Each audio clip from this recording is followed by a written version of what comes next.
The phone vibrated against my desk for the third time in 5 minutes. Mom. Again. I let it buzz, watching it dance across my paperwork like a demented firefly while my stomach twisted into familiar knots. When it finally stopped, I counted to 10 before checking the voicemail. Yasmin, darling, why aren't you picking up? It's urgent. Call me back immediately. I'm Yasmin, and at 35, I've become my family's personal bank. Not by choice, mind you, but through years of guilt-tripping, manipulation, and the crushing weight of obligation that comes with being the successful daughter. The phone buzzed again. This time I answered. Finally! Mom's voice crackled through the speaker. I've been trying to reach you all morning. I was in a meeting, Mom. What's wrong? Nothing's wrong exactly. We just need a small favor. Her tone shifted to that syrupy sweet register that always preceded a financial request. The mortgage payment is due next week, and your father's hours got cut again. I pressed my fingers against my temples. Mom, I just paid your mortgage 3 months ago. You promised that was the last time. But darling, we're family. Family helps each other. Besides, you're doing so well with your business. What's a few $1,000s to you? A few $1,000s. Just like the few thousand last month for Savannah's car repairs. And the few thousand before that for Dad's medical bills. And the countless other few thousands that had drained my savings account over the years. I can't keep doing this, I said, my voice barely above a whisper. What was that? I said I can't. Oh, before I forget, she interrupted, Savannah needs new furniture for her apartment. Nothing fancy, just a living room set. I told her you'd help. The pen I'd been holding snapped in my hand, blue ink spreading across my fingers like a bruise. You told her what? Well, she saw that lovely leather sofa in your office, and I mentioned you'd probably be happy to help her get something similar. She's your sister, after all. I stared at the sofa in question, a piece I'd saved for months to buy, a symbol of my hard work. Now my mother wanted to turn it into yet another obligation. No. The word escaped before I could stop it. Excuse me? I said, no, Mom. I can't keep doing this. I'm not an ATM. Silence crackled over the line. When she spoke again, her voice had that dangerous edge I remembered from childhood. After everything we've done for you, this is how you repay us? By being selfish? Selfish? I laughed, but it came out more like a sob. I've given you over $50,000 in the past year alone. I've postponed buying a house, delayed starting a family, put my entire life on hold to support everyone else's needs. How is that selfish? We're your family, she was shouting now. Family takes care of each other. When has anyone taken care of me? The words hung in the air, heavy with years of unspoken resentment. When's the last time anyone asked how I was doing? If I needed help? If I was happy? Oh, so now you're not happy? With your fancy office and your expensive furniture? Some people would be grateful for such success. Grateful? I stood up, pacing my office. I built this business from nothing. While you and Dad were giving Savannah money for her 3rd attempt at college, I was working 2 jobs and living on ramen noodles to make this happen. And now you act like my success is somehow yours to distribute? How dare you? No, Mom, how dare you? I'm done. No more money, no more guilt trips, no more treating me like a walking checkbook. You'll regret this, she hissed. When your father and I are out on the street, when your sister can't pay her bills, you'll regret being so heartless. I looked at my ink-stained hands, at the broken pen on my desk, at all the symbols of success that had become chains around my neck. The only thing I regret is not saying no sooner. The line went dead. My phone immediately lit up with text messages from Savannah. How could you do this to Mom? You're so selfish. I thought I could count on you. I blocked both their numbers, my hands shaking, but my mind clearer than it had been in years. Then I called my best friend, Raylan. Hey, I said when she answered. Remember how you said I needed to set boundaries? I think I just blew up all of them at once. Her warm laugh filled the line. Girl, it's about time. Want to grab coffee and talk about it? For the first time in years, I felt like I could breathe. Yes, yes, I really do. You should have seen her face when I finally said no, I said, stirring my latte while Raylan listened intently across the table. It was like I'd committed some cardinal sin. The sin of standing up for yourself? Raylan snorted. How dare you? The cafe buzzed with afternoon activity, but in our corner booth, I felt safe enough to let my guard down. Raylan had been my rock since law school, where we'd bonded over instant noodles and impossible deadlines. They're blowing up my email now, I said, showing her my phone. Mom sent 5 messages about how I'm destroying the family, and Savannah's threatening to tell everyone what a horrible sister I am. Let them. Raylan leaned forward, her attorney face on. You know what this is? This is extinction burst behavior. When people lose their source of benefits, they escalate dramatically before giving up. My phone pinged again. This time it was my father. Yasmin, please call your mother. She's very upset. We really need your help this month. Raylan watched as my hands started shaking. Give me that, she said, snatching the phone. We're setting up boundaries right now. What are you doing? Writing an email. Listen to this. Dear Mom and Dad, I love you, but I will no longer be providing financial support. My previous assistance was given freely, but it has become unhealthy for all of us. I'm happy to maintain a relationship based on mutual respect and love, but money is off the table. Love, Yasmin. I can't send that, I protested weakly. Watch me. She hit send before I could stop her. There. Now let's work on your sister. The cafe door chimed, and I froze. Savannah stormed in, her face red with anger. Of course she'd know where to find me. I'd mentioned this cafe in our family group chat last week. How could you? She demanded, drawing stares from nearby tables. Mom's crying her eyes out. I started to shrink into my seat, but Raylan's foot nudged mine under the table. Stand tall, her eyes said. Savannah, I said, keeping my voice steady. This isn't the place. No, this is exactly the place. You sit here in your designer clothes, drinking your fancy coffee while our parents struggle? What kind of daughter are you? Raylan started to stand, but I touched her arm. I've got this. I faced my sister, channeling the confidence I used in business meetings. I'm the kind of daughter who's tired of being taken advantage of. The kind who's given everything she could until there was nothing left. The kind who's finally learning to say no. But the furniture?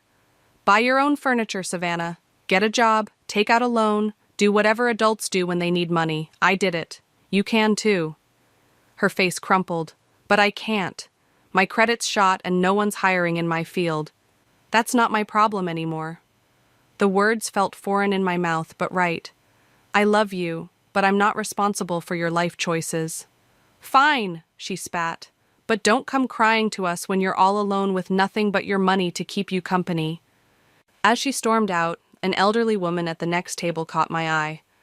Good for you, dear, she said softly. I wish I'd had your courage with my own family years ago. My phone buzzed again. Mom. This time the message was different. How dare you send such a cold email? After all we've sacrificed for you.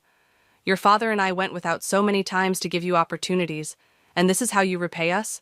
By abandoning us when we need you most? You're no daughter of mine. Raylan read over my shoulder and whistled low. Wow, she went nuclear fast. They did make sacrifices for me, I admitted, guilt creeping in. Maybe I should... Stop right there. Raylan grabbed my hands. Yes, they made sacrifices. That's what parents are supposed to do. But you've more than repaid any debt, and now they're using those past sacrifices as weapons. It's emotional blackmail, pure and simple. I feel like I'm going to throw up. That's normal. Setting boundaries is hard. But you know what's harder? Living the rest of your life as everyone's personal ATM. My phone lit up with another message, this time from Dad. Your mother's blood pressure is through the roof. If anything happens to her, it'll be your fault. Something inside me hardened. You're right, I told Raylan, turning off my phone. I'm done being manipulated. They want to play hardball? Fine. Let's see how they manage without their cash cow. That's my girl. Raylan raised her coffee cup. To boundaries and backbone. I clinked my cup against hers, ignoring the trembling in my hands. To freedom. Little did I know, this was just the beginning of the storm. Your numbers are impressive, Yasmin, but you're playing it too safe. Glenn leaned back in his chair, tapping his pen against my business proposal. You've got the potential to be a major player in this market, not just another boutique consulting firm. I'd sought out Glenn's mentorship after realizing how much my family drama had held me back professionally. As one of the city's most respected business consultants, his advice was worth its weight in gold. What do you suggest? I asked, trying to ignore another call from an unknown number. Probably my mother using someone else's phone again. Expansion, strategic partnerships. You've built a solid foundation, but it's time to build the empire. He slid a business card across the desk. Start by meeting with Piper Hopkins. She's looking for partners in the tech sector. I nearly choked on my water. Piper Hopkins? She's my biggest competitor. Exactly. And she's either going to be your greatest ally or your worst nightmare. Choose which you prefer. Before I could respond, my office door burst open. Savannah stormed in, mascara streaking her cheeks. They're foreclosing on the house, she sobbed. Mom and Dad are going to be homeless, and it's all your fault. Glenn raised an eyebrow, but said nothing. I took a deep breath, remembering Raylan's advice about maintaining boundaries. This is a private business meeting, Savannah. You need to leave. No, not until you fix this. You have the money. We all know you do. I stood up, my voice steady despite my racing heart. Security, please escort my sister out. You heartless bitch. She lunged forward, but the security guard caught her arm. You'll regret this. Mom was right. Money has changed you. After she was gone, Glenn whistled low. Family business? Something like that.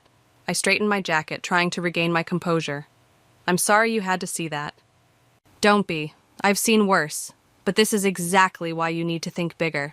He tapped the business card. Call Piper, today. 2 hours later, I sat across from Piper Hopkins in her sleek downtown office. She was younger than I expected, maybe early 40s, with a sharp gaze that seemed to cut right through me. Glenn speaks highly of you, she said, not bothering with small talk. Says you've got untapped potential. I'm not convinced. Excuse me? Your firm is successful, sure, but you're playing small, safe, like someone who's afraid to take real risks. She pulled up my company's financials on her tablet, or someone who's been dumping their profits into a black hole. My face burned. My financial decisions are none of your business. They are if we're going to be partners. She leaned forward. Let me be clear. I don't care about your family drama. I care about business. And right now, you're letting personal issues hold you back from something extraordinary. You don't know anything about me. I know you've been supporting your entire family for years. I know you've turned down major opportunities because you couldn't commit the capital. And I know you're finally ready to change all that. She smiled. Am I wrong? I stared at her, speechless. Here's my offer, she continued. We merge our consulting divisions. You head the combined operation. We expand into 3 new markets within 18 months. No more playing safe. No more holding back. And if I say no, then I'll acquire your biggest clients one by one until your firm is nothing but a footnote in my company's history. She shrugged. Your choice. My phone buzzed again. Another email from Mom, probably with more guilt and accusations. Without looking at it, I deleted it. When do we start? I asked. Piper's smile widened. Now that's more like it. She pulled out a contract. But first, let's talk numbers. The figures she proposed made my head spin. This wasn't just an opportunity. It was a chance to build something massive, something that would put me so far beyond my family's financial demands that they'd never be able to touch me again. One condition, I said, surprising myself with my boldness. I want complete autonomy over my division. No interference, no matter what personal drama might surface. Piper laughed. Deal. Welcome to the big leagues, Yasmin. As I signed the contract, my phone lit up with a text from Dad. Your mother's in the hospital. Stress-induced panic attack. Hope you're happy with yourself. I turned the phone face down without responding. For the first time in my life, I was choosing my future over their manipulation. Ready to shake things up? Piper asked, extending her hand. I took it firmly. More than ready. The game was changing, and this time, I was playing to win. The merger announcement made headlines in the local business press. I was reviewing the coverage when my office door slammed open, making me jump. "So this is why you abandoned us?" Mom stood in the doorway, brandishing a newspaper. "You were too busy making deals with our competitors?" I pressed the security button under my desk. "How did you get past reception?" "I told them I was your mother," which I am, though you seem to have forgotten that. She threw the newspaper on my desk. "Millions in new funding, and you can't spare a dime for your own family?" "Ma'am," my security guard appeared at the door. "You need to leave." "Don't you dare!" Mom's voice rose to a shriek. "I carried you for 9 months. I sacrificed everything for you. And now you're having me thrown out like garbage?" "Mrs. Owens," the guard stepped forward, "please don't make this difficult." "You're killing me, Yasmin." She clutched her chest dramatically. "The stress? The shame? Do you want me to die? Is that what you want?" I kept my voice steady. "What I want is for you to leave. Now." As security escorted her out, her wails echoed down the hallway. "My own daughter. My flesh and blood." I was still shaking when Piper walked in minutes later. "Interesting show in the lobby," she said dryly.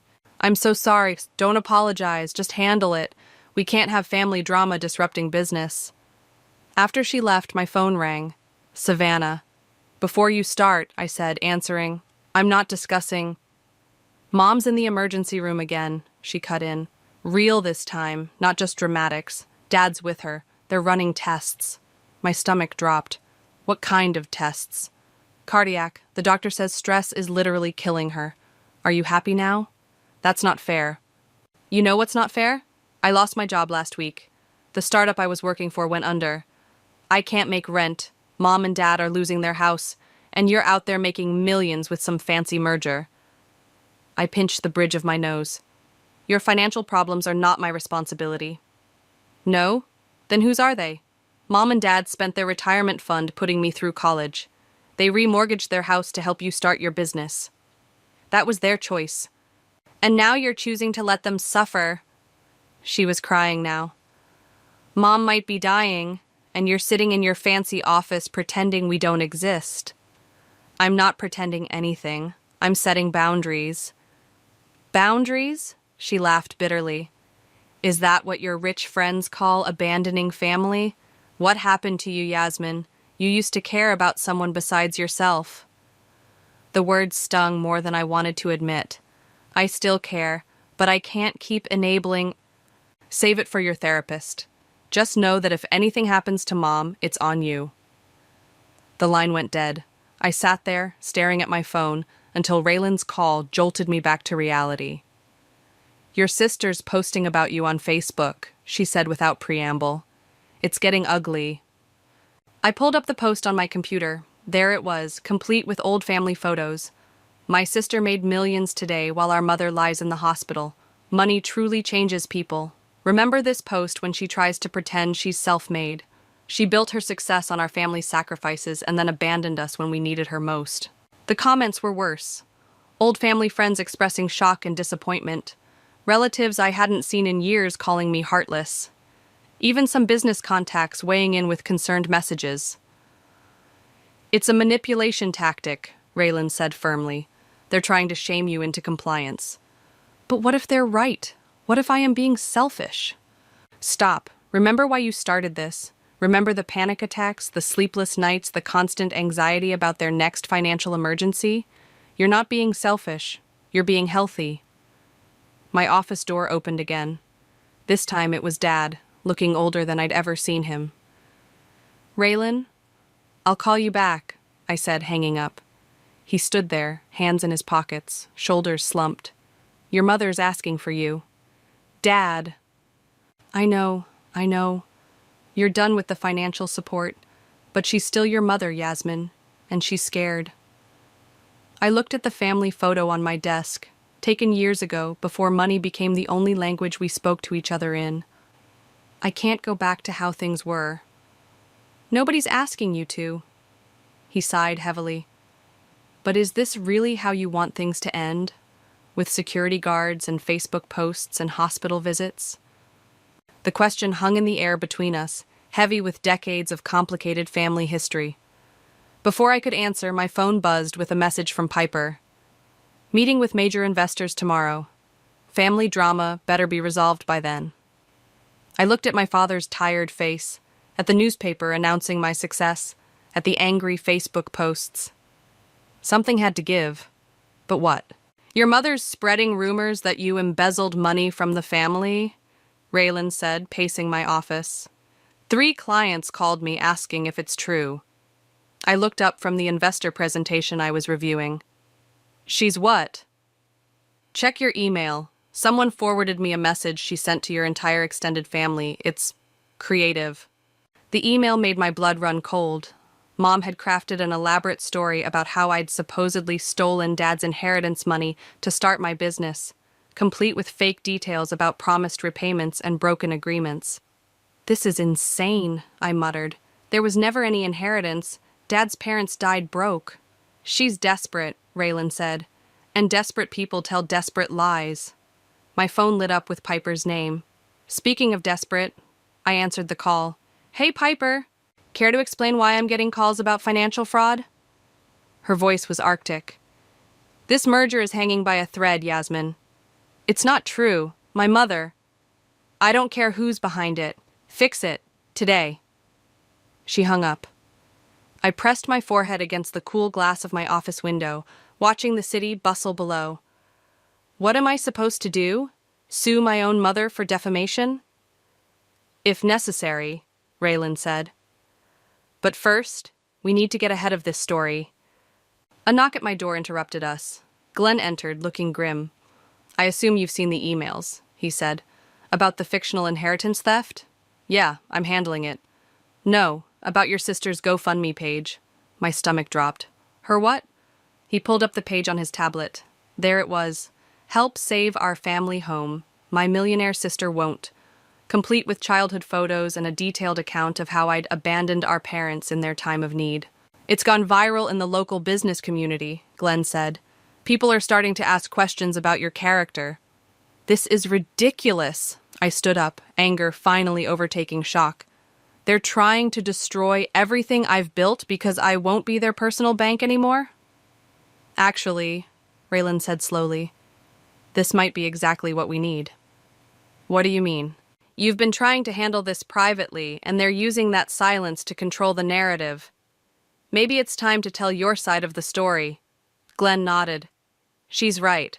The investor meeting tomorrow, turn it into a press conference. Announce your new charitable foundation. My what? Your foundation. The one you're going to create to help families develop financial literacy and independence.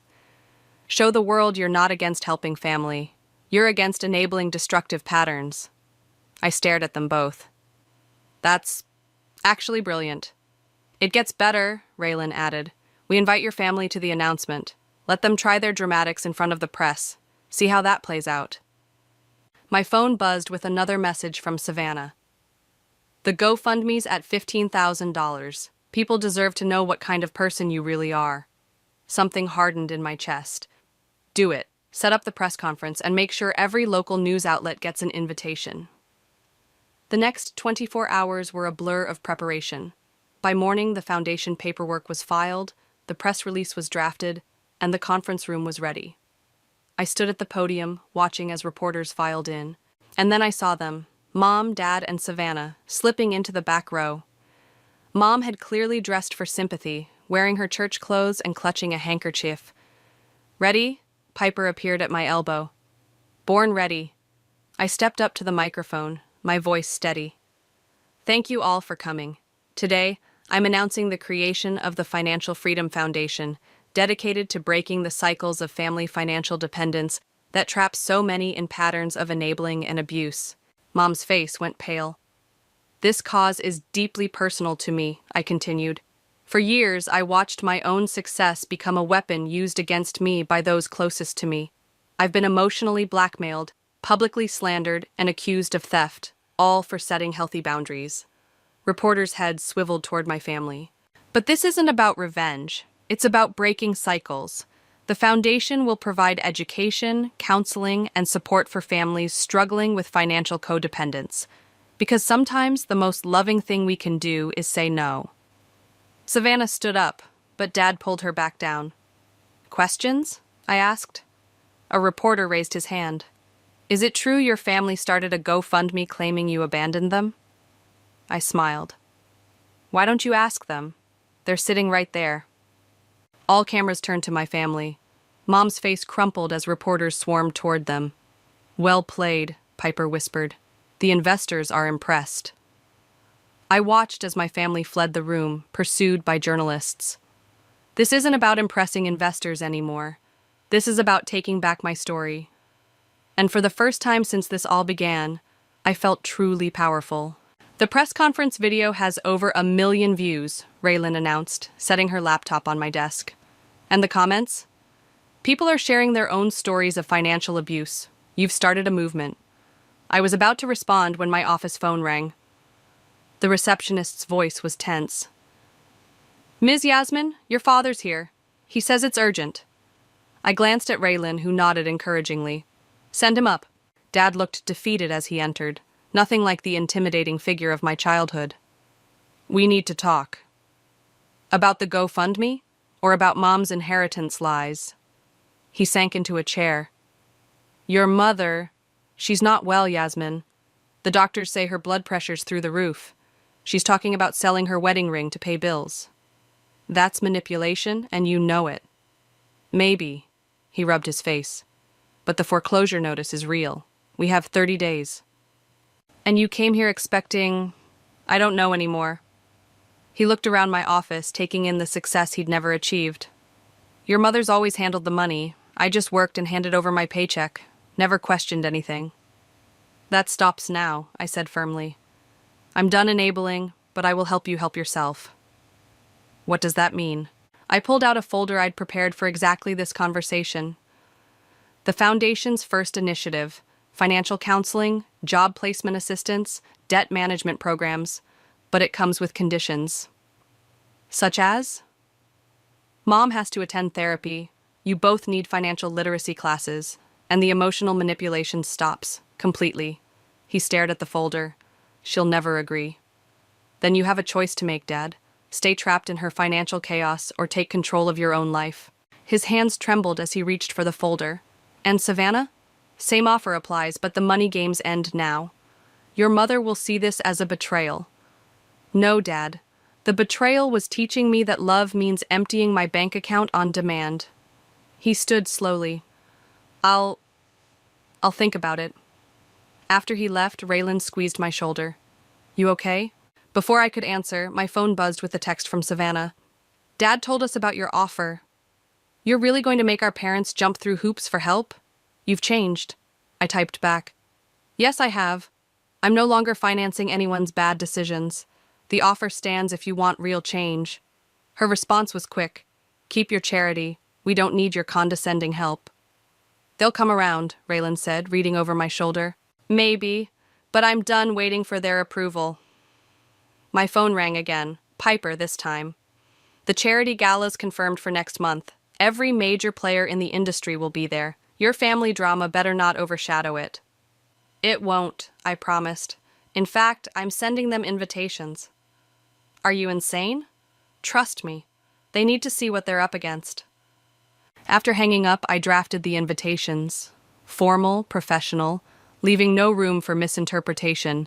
You are cordially invited to the Financial Freedom Foundation's inaugural gala. You're playing with fire, Raylan warned. No, I'm taking control of the narrative. They want to make this public? Fine. Let's see how their victim story plays in front of 300 business leaders. The responses came within hours. From Mom, how dare you flaunt your wealth while we're losing everything? You'll regret this public humiliation. From Savannah, count me in. Can't wait to show everyone who you really are. From Dad, is the offer in the folder still open? I forwarded Dad's message to my foundation's counselor, then turned to Raylan. Want to help me pick out a gala dress? Something that screams successful and unbothered. Girl, I thought you'd never ask. As we headed out, I received one final text from Mom. You think you've won? Wait until the gala. If you want to play hardball, we can play hardball. Should we be worried? Raylan asked. I thought about the security measures already in place, the press invited, the live stream planned. No, for the first time, I'm not afraid of their threats. Because you're stronger? Because I finally realized something. Their power only worked when I gave them my fear, and I'm not afraid anymore. My phone buzzed with another message from Dad. I've signed up for the financial literacy class. Don't tell your mother. I smiled. Maybe there was hope after all, just not in the way I'd always imagined. The gala was 2 weeks away. Let them plot and scheme. This time, I'd be ready. The gala ballroom sparkled with success and influence. I stood at the entrance, greeting guests in my midnight blue gown, feeling powerful and prepared. Security guards were strategically positioned, and cameras live-streamed the event to thousands of online viewers. Quite a turnout, Piper said, appearing beside me. The governor just arrived. Any sign of my family? Your father's already inside, alone. She raised an eyebrow. Should we be worried about the others? Before I could answer, a commotion erupted at the entrance. Mom burst in, wearing her oldest church dress, Savannah right behind her. There she is, Mom's voice carried across the ballroom. My millionaire daughter who wants to teach us about money while we lose our home. Heads turned. Phones came out. Exactly as I'd expected. I approached them calmly, aware of all the cameras. Mom, Savannah, welcome. Your table is this way. Don't you dare act polite now! Mom's voice rose higher. Not after you humiliated us in the press. Mrs. Owens, one of the security guards stepped forward. Please lower your voice. Or what? You'll throw me out like my daughter threw us out of her life? I noticed Dad watching from across the room, looking pained, but staying put. Good. The counseling was working. Mom, I said quietly, you have 2 choices. Join the event respectfully or leave. There's no third option. Savannah pulled out her phone, clearly ready to record whatever came next. Go ahead, Mom. Show everyone who she really is. Who I really am. I turned to address the crowd of business leaders and journalists. Let me tell you who I really am. I'm someone who gave over $50,000 to my family last year alone, who paid mortgages, car payments, and credit card bills while postponing my own life goals. Mom's face reddened. How dare you? I'm someone, I continued, my voice steady, who finally realized that true love doesn't mean enabling destructive patterns. That's why this foundation exists, to help break the cycles of financial abuse that tear families apart. Liar, Mom reached into her purse and pulled out a stack of papers. I have proof of everything you stole from us. Security moved forward, but I held up my hand. Let her speak. Everyone should hear this. Mom waved the papers triumphantly. Bank statements, showing how she took your father's inheritance. The inheritance that never existed? Dad's voice cut through the tension. He walked over, standing beside me. Zlata, stop. There was no inheritance. You know that. Charles, don't you dare! I'm done lying, he said firmly. I'm done watching you manipulate our daughter. I'm done enabling you myself. The room was silent except for the click of cameras. The foundation helped me see the truth, Dad continued. I've started counseling, taken financial classes. For the first time in 40 years, I have my own bank account. Mom's hands shook. Traitor, you've turned against me too? No, Mom, I said softly. He's turned toward health, like I did, like you can too. Health? Savannah scoffed.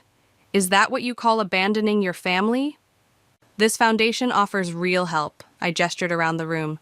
Counseling, education, job training, everything you need to build financial independence. But you have to want to change.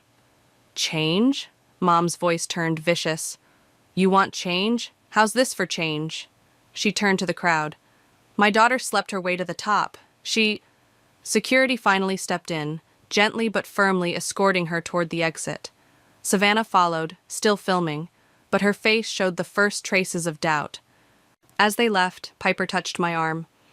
That couldn't have gone better if we'd scripted it. She was right. Every moment had been captured, every lie exposed, every offer of real help documented.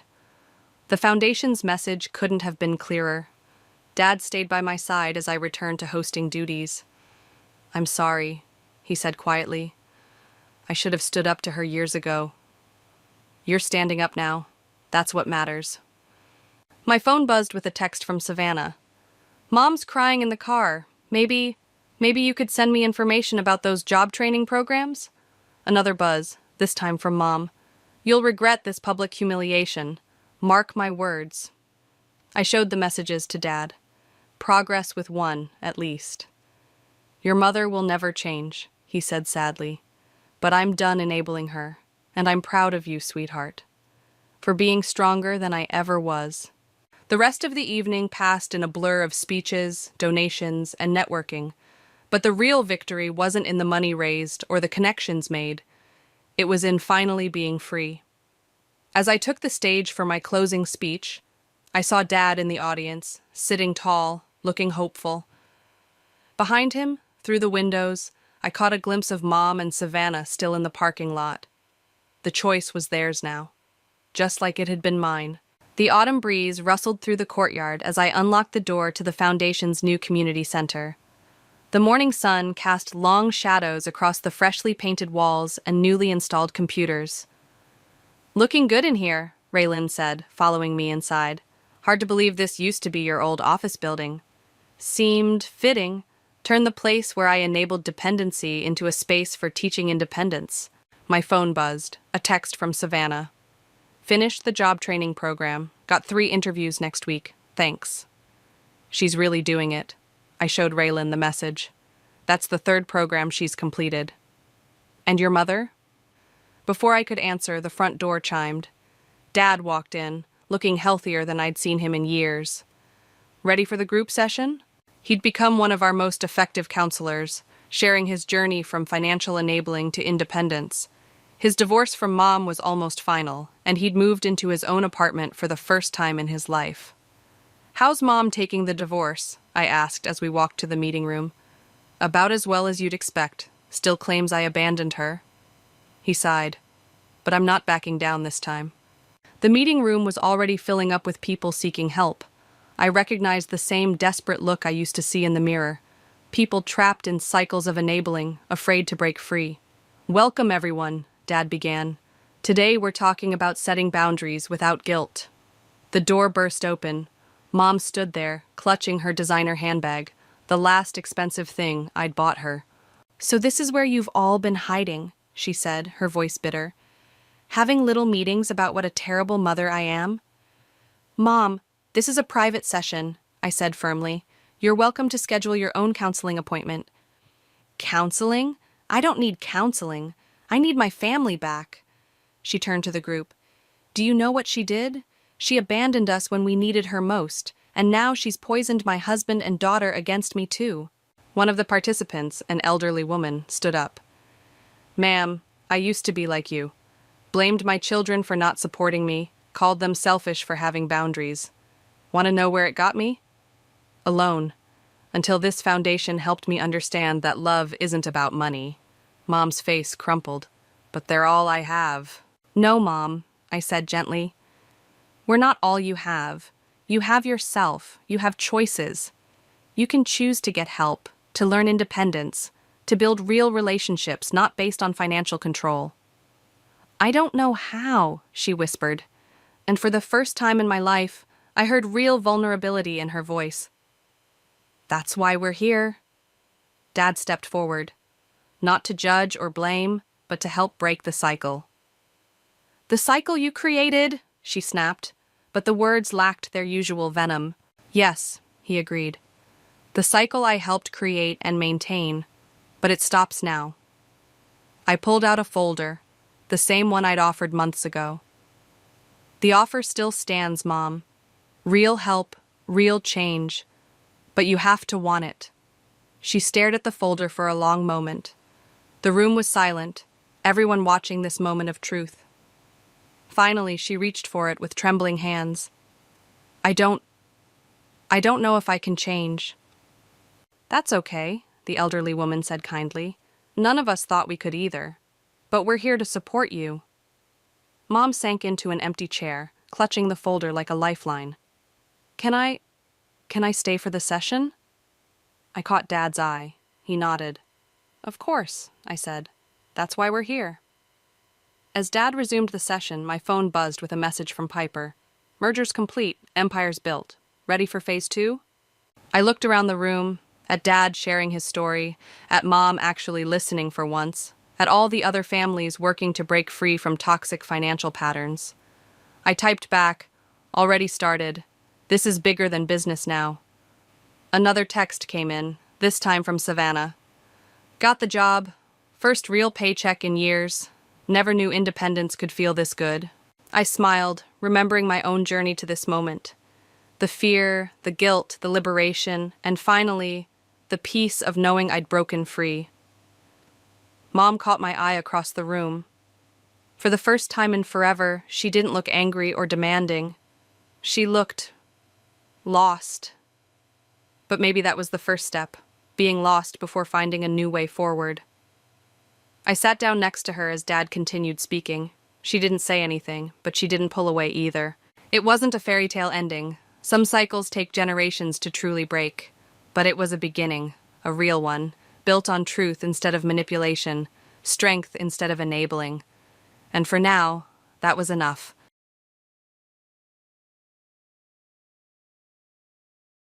From the get-go, I knew what I was about. Even as a little kid, my dolls and teddy bears were the healthiest on the block, all thanks to Dr. Julia. I'd wrap their tiny limbs in bandages made from torn pillowcases, and I'd cook up medicine from crushed berries and water. There, I'd coo to my stuffed bear, Teddy. Doc Julia will fix you right up. He'd sit there, all button eyes and floppy ears, looking like he believed every word. My parents caught on quick to my antics. Every evening, they'd sit on the rickety couch while I explained my latest surgery or miracle cure. My dad would raise his eyebrows and say, "So, Dr. Julia, will Teddy make it through the night?" With hands on my hips, I'd assure him, "Dad, Teddy's gonna be right as rain. Just you watch." By the time I hit school, my sights were set on real human medicine. I signed up for the first aid club as soon as I could scribble my name on the sign-up sheet. I soaked up everything like a sponge at those meetings, from bandaging sprains to performing CPR on dummies. "Hey, Julia, take it easy there. That dummy's already dead," my buddy Mark would joke as I pumped away at chest compressions. "Better practice on the dead one than need it and mess up on a live one," I'd shoot back, all focused and serious, even then. High school flew by, and it was no surprise to anyone when I said I was going off to university for nursing. My folks weren't exactly swimming in cash, but they made it happen. Mom took on extra shifts at the diner, and Dad did some odd jobs on weekends. The day I left, Mom hugged me tight, her apron still dusted with flour. "Make us proud, Jules.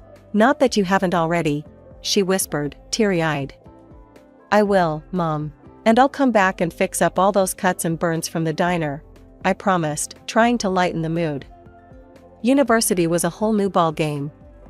I chose one in a city so different from our sleepy little town that it might as well have been another planet. I stayed on after graduation, working first in a public clinic. That place was a madhouse, always bustling, always something to do. I loved it, though. Loved the grit and hustle, loved the feeling of actually making a difference. "Julia, we need you in room 4, stat," my supervisor would call out. On cue, I'd sprint down the hall, my nurse's shoes squeaking on the linoleum floor. "On it," I'd yell back, ready for whatever waited behind that door. But, after a few years, the itch to do something more crept up on me. That's when I stumbled into the world of cosmetology.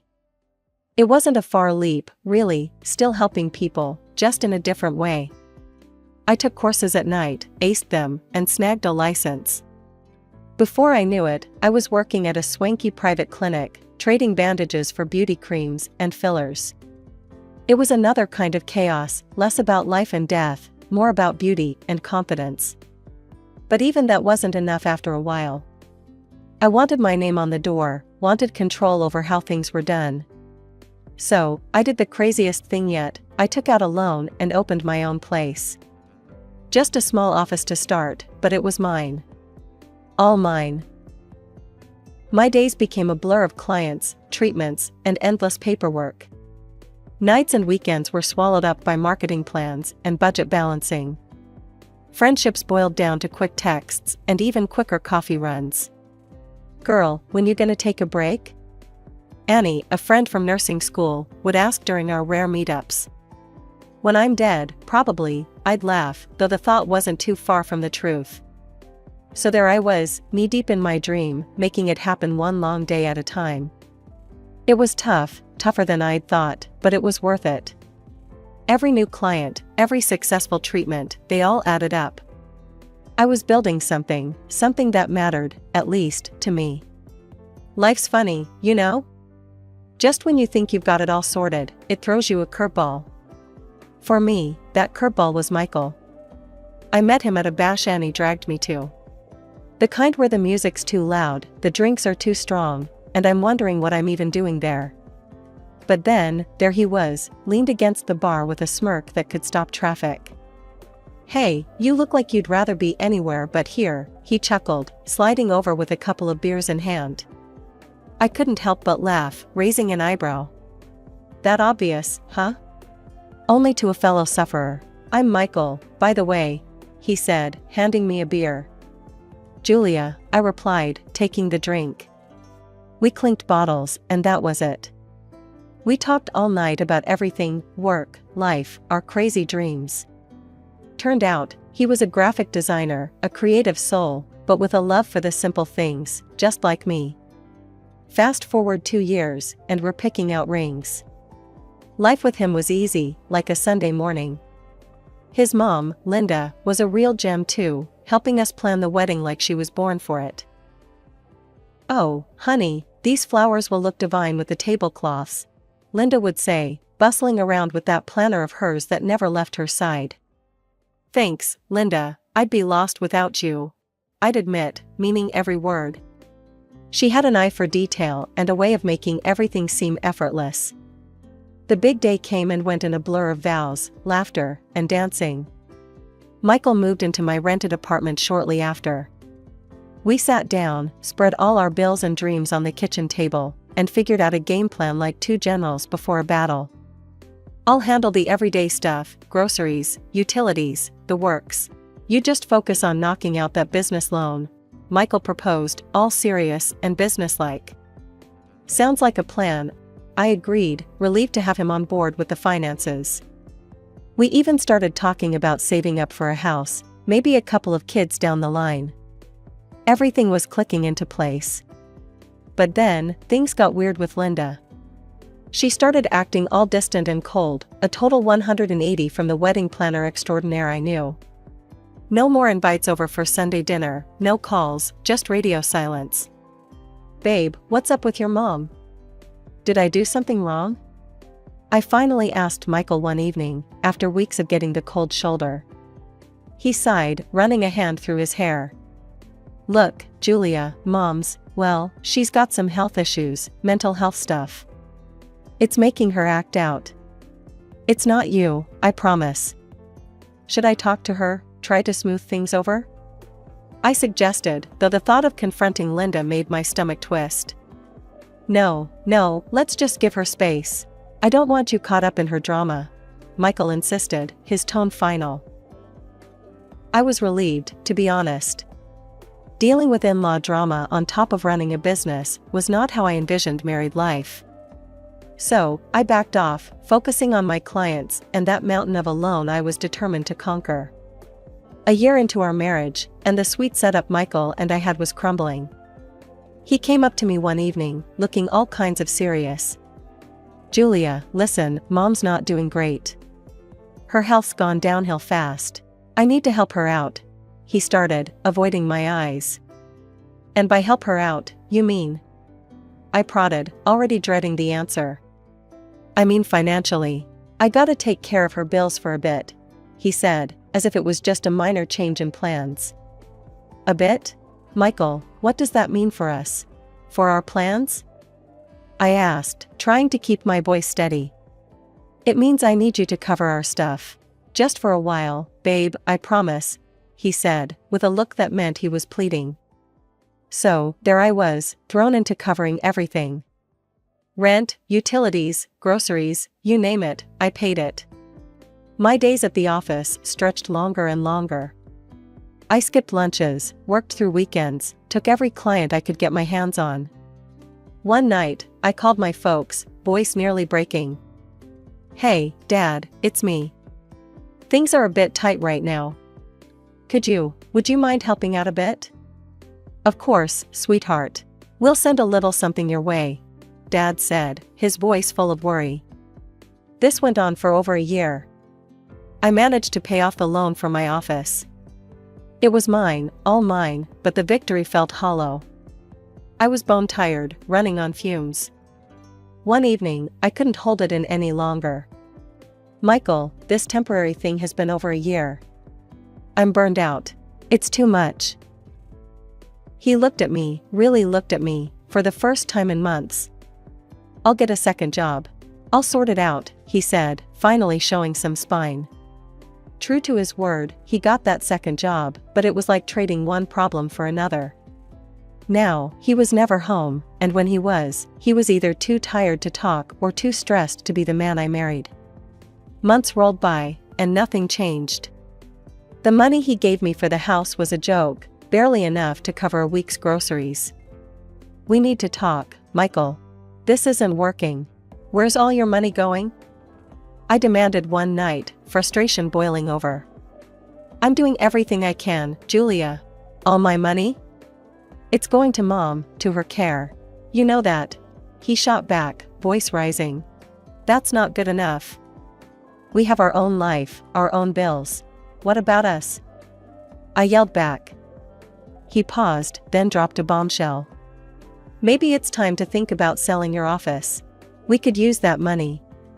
Sell my office? Are you out of your mind? That's my dream, Michael. My everything. I couldn't believe what I was hearing. It's just money, Julia. We can start over, do something else, he argued, not getting it at all. Just money? No, Michael. That office is me, it's my hard work, my passion. You want me to sell my soul too? I snapped, each word sharp as a knife. Our home became a war zone after that. Nights filled with shouting matches, days filled with silence. He'd slam doors, I'd throw pillows. It was ugly, real ugly. You don't see it, do you? I'm busting my back here, for us, for my mom, he'd yell during our fights. For us? When's the last time you did something for us, Michael? I'm carrying us all on my back and it's breaking, damn it. I'd yell right back. The tension was thick, choking. I loved him, I really did. But I was starting to wonder if that love was enough to keep patching up the cracks that kept spreading through our life like wildfire. The day was dragging like it had lead in its shoes, and I was set for a long afternoon at the office when, out of the blue, I got a call. One of my regulars had to cancel. Annoyed but secretly relieved, I decided to head home early for a change. As I turned the key and pushed open the door, there was Michael, mid-living room, looking like he'd been caught in some secret ritual. In his hands, a stark black morning suit. What's going on, Michael? Why the suit? I asked, dropping my bag by the door, confusion written all over my face.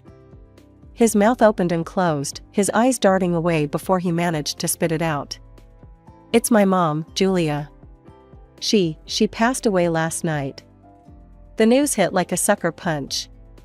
Despite everything, Linda had been family. Oh, Michael, I'm so sorry. When's the funeral? Tomorrow, he muttered, still not meeting my eyes. Something was off in his tone, a bitterness that didn't sit right with me. I'll come with you. We'll get through this together, I said, stepping closer, reaching out to touch his arm. He flinched, stepping back as if I'd slapped him. No, you're not coming. Mom made it clear, she didn't want you there. In her last request, she said no. I froze, hurt slicing through me. What do you mean? Why wouldn't she want me there? Without a word, he shuffled through his pockets, pulled out a crumpled piece of paper, and handed it over. The note was scrawled in a shaky hand, nothing like the elegant script I remembered from the birthday cards Linda sent me. It bluntly said, "Julia is not to attend my funeral." The rest of the day, I was in a fog. Hurt, confused, angry. After Michael left, claiming he needed to arrange things for the funeral, I dug up an old box from our closet. It was stuffed with every card Linda had ever sent me. I laid them out on the kitchen table, side by side with the funeral note. The differences were glaring. My heart raced, something was very wrong here. That evening, I moved around like a robot, rescheduling my appointments for the week. I wasn't going to let this go. I needed answers. Was it grief making him act out? Or something darker, something deeper? By the time I crawled into bed, my mind was made up. I'd be at that funeral tomorrow, hidden in the back if need be. I needed to say goodbye to Linda, or at least understand why she'd turn against me without a word. Whatever it took, I was going to unravel this mystery. The morning air was crisp as I slipped out the door, telling Michael I was headed to work. Instead, I nestled into my car parked a block away, the engine idling softly as I watched our apartment door. Michael emerged a few minutes later, all decked out in his morning suit, his face a mask of somber grace. As he drove off, I waited an extra beat, ensuring he didn't spot me, before heading in the opposite direction towards Linda's place. Driving felt surreal, like I was moving through a thick fog, every turn and stop sign a reminder of the bizarre turn my life had taken. I was supposed to be mourning a woman I respected, not playing detective. Yet here I was, fueled by doubt and a gnawing need for the truth. I arrived at Linda's house expecting to find a gathering, cars parked along the curb, somber faces, maybe even the distant sound of a eulogy being rehearsed. But nothing. The street was painfully quiet, no signs of a funeral or any gathering. Puzzled, I checked the time, thinking maybe I got it wrong. After waiting 10 tense minutes with no one showing up, I decided to ring the bell, just in case. When the door swung open, there stood Linda, very much alive, staring back at me. My heart leaped to my throat, and I couldn't hold back a startled scream. Linda jumped back, equally shocked. "Julia, what on earth are you doing here? Why are you screaming?" Catching my breath, I managed. "Michael, he said you were dead. That today was your funeral." Her face twisted from confusion to horror. "What, dead? I'm right here." "Call him, Julia. Call Michael now and find out what this nonsense is about." Before I could pull out my phone, it buzzed with a notification. Michael had started a live stream on Instagram. I clicked the link, my hands trembling. There he was, standing in a cemetery, his face somber as he accepted condolences from a small crowd gathered around a grave. "What in the world?" I muttered, the scene unfurling on my screen making less and less sense. Linda peered over my shoulder, her expression hardening as she watched. "We need to go there. Now." I nodded, too shocked to speak. We both scrambled for our things. "Grab your purse, Linda. I'll wait in the car," I said, my voice barely a whisper over the pounding in my chest. As Linda and I drove to the funeral, the car was thick with a tension you could cut with a knife. I kept glancing over at her, watching her face shift through confusion, anger, and sadness, all swirling around like a storm. It was me who broke the silence. "Linda, why did Michael say you were sick?" She turned to look at me, her eyes sharp. "Sick? I haven't been sick a day since Michael was a boy. What's he been telling you?" I swallowed, feeling my stomach twist into knots. "He said you were getting worse, that he needed to help you. He's been taking our money, saying it was going towards your medical bills." Linda's face flushed a deep red. "Medical bills? That lying?" She cut herself off, taking a deep breath. "Julia, I gave him money because he told me you were struggling. Said your business was failing and you were drowning in debt." "My business? Failing? It's the only thing that's been keeping us afloat," I exclaimed, feeling betrayed all over again. He told me you wanted nothing to do with me, that you disliked me. Linda shook her head, her voice thick with emotion. I never said those things. I've missed our talks. He told me you wanted space, that you couldn't handle the stress of our relationship. By the time we arrived at the cemetery, we were a united front, ready to confront whatever Michael was entangled in. We kept to the edges of the gathered crowd, not wanting to draw attention to ourselves. From a distance, we could see Michael, standing solemnly by a gravesite draped in flowers. Let's find out what's going on here, I whispered to Linda, and we approached a group of mourners standing away from the main cluster. Excuse me, I said, my voice low. We're a bit lost. Can you tell us whose funeral this is? A middle-aged woman looked at us with sad eyes.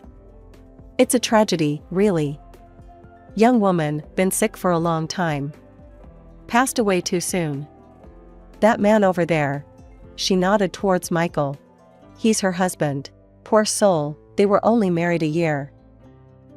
Linda and I exchanged a glance, shock registering on both our faces. And her family? Linda asked, her voice steady, despite the tremor I knew she felt. They're devastated, planning to leave everything to him, as they were very close. Another bystander chimed in. We thanked them, stepping back to process the bombshell. Michael had a whole other life, one where he played the grieving widower to a woman none of us knew. The deceit was staggering. As the funeral procession started to move, Linda gripped my arm. We need to follow this through, see where he goes after this. Agreed, I said, my voice grim. We can't confront him yet, not until we know everything. We got back into the car, trailing the procession from a safe distance. My mind was racing, every piece of the puzzle so far, painting a picture so ugly I could hardly believe it was real. We'll get to the bottom of this, Linda. Whatever it takes, I promised her as we drove. She nodded, her face set in determination. Linda and I pulled up behind the last of the cars in the funeral procession, parking a little way down the street from a large, beautiful house with its door swung wide open. We exchanged a glance, steeling ourselves for whatever lay ahead, and then we walked towards the house, the murmur of voices guiding us to the living room. Inside, a man, older, with a somber, dignified air, was speaking to Michael, his voice thick with grief. You're our son now, and everything we have, our home, our business, it will all be yours. It's what she would have wanted after everything. Michael, his face wet with tears, looked up and responded with a choked voice. Thank you. I've lost my parents long ago. Being part of your family means everything to me. Linda couldn't take it anymore. She burst into the room, her voice loud and clear, cutting through the thick air. When exactly did I die, Michael? The room fell silent. Heads turned. Michael's face went from sorrow to shock in an instant. Mom, what are you doing here? I stepped up beside Linda, my own anger flaring. Yeah, Michael, explain to us all how you could be married again when your wife is very much alive. The elderly couple looked from Michael to us, confusion etching their faces. What is this? Who are these people? The woman asked, her voice trembling. Linda took a deep breath, her eyes never leaving Michael's face. I'm his mother, and this is his wife. His first and only legal wife, as far as we knew. The revelation hit like a thunderclap. The room erupted with voices, the couple demanding an explanation from Michael. He stumbled over his words, trying to maintain his composure. There's been a misunderstanding. No, Michael, no more lies. Linda shouted, stepping forward. Tell them the truth. Under the weight of so many eyes, Michael's facade crumbled. I needed the money, he blurted out. I lost big at cards. It was supposed to be temporary, just until I could pay back the debts. The couple recoiled, horror dawning on their faces as they absorbed the depth of his betrayal. You deceived us at the cost of our daughter's memory, the man said, his voice low and menacing. You will leave our house, and we will reclaim every cent spent on you. Expect to hear from our lawyers. Michael turned to me, desperation in his eyes. Julia, please. I didn't mean for it to go this far. I can fix this. I looked at him, really looked at the man I had married, seeing him for the first time. Fix it? Michael, it's broken beyond repair. There's nothing left to fix. As we stepped out onto the street, Michael followed, falling to his knees. Please, Julia. I'm scared. They'll kill me if I don't pay them back. Linda stopped, turning to look at her son one last time. You should have thought of that before you betrayed everyone who loved you. I can't help you. Not anymore. With that, Linda walked away from her son, her steps firm. I followed, not once looking back at the man sobbing on the pavement. We got into the car, the sounds of Michael's pleading fading into the background. The morning after we drove away from that sham of a funeral, I was up early, my mind a tangled mess of betrayal and disbelief. Despite the chaos, I knew my next step was clear: I needed a lawyer. Finding out where I stood legally seemed like the only way to start untangling this mess. By 9, I was sitting across from Mr. Carlson, a no-nonsense lawyer with a reputation for getting things done. Julia, let's start with the basics, he said, his voice steady, pulling out his glasses and a notepad. What exactly are we dealing with? I laid it all out, the lies, the 2 marriages, everything. When I mentioned the divorce papers Michael had supposedly filed, Mr. Carlson raised an eyebrow. Let's see those papers, if you have them. I handed over a copy. He scanned them, his frown deepening. This signature, you're saying it's not yours?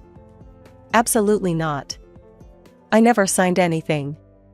I didn't even know he'd done this until yesterday. Mr. Carlson set the papers down, clasping his hands together. Well, that's fraud. Clear as day. We'll need to report this to the police, and we'll push for charges. As for your marriage, we can contest these documents easily. The legal gears started turning. I went from the lawyer's office straight to the police station.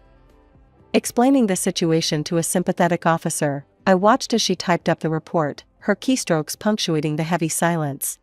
Mrs. Thompson, we'll take it from here. We'll need to bring him in for questioning, she said, handing me a copy of the report.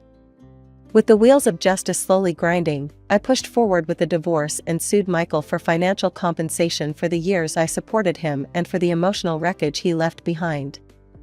The parents of his second wife, stunned and hurt, filed their own lawsuit to claw back every penny they'd poured into Michael's lies. As the court cases dragged on, Michael's facade crumbled under the weight of evidence.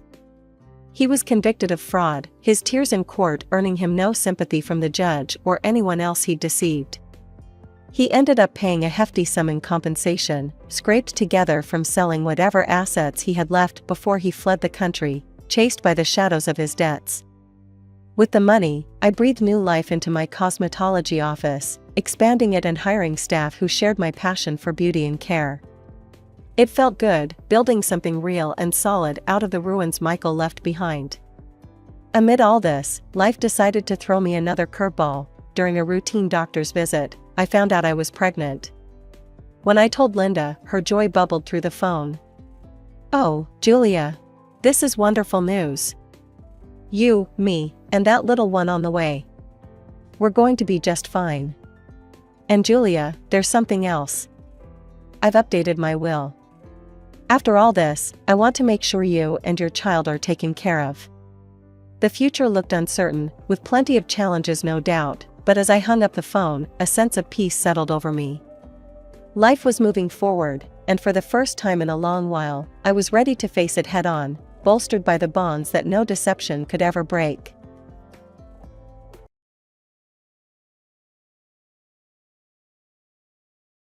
I'm Alice. I've had my share of rough patches, but who hasn't, right? My dad was my rock, my everything. Ever since Mom passed away when I was just a little thing, it's been the 2 of us against the world. He always stressed the importance of education, scraping together every dime he could to fund my college dreams.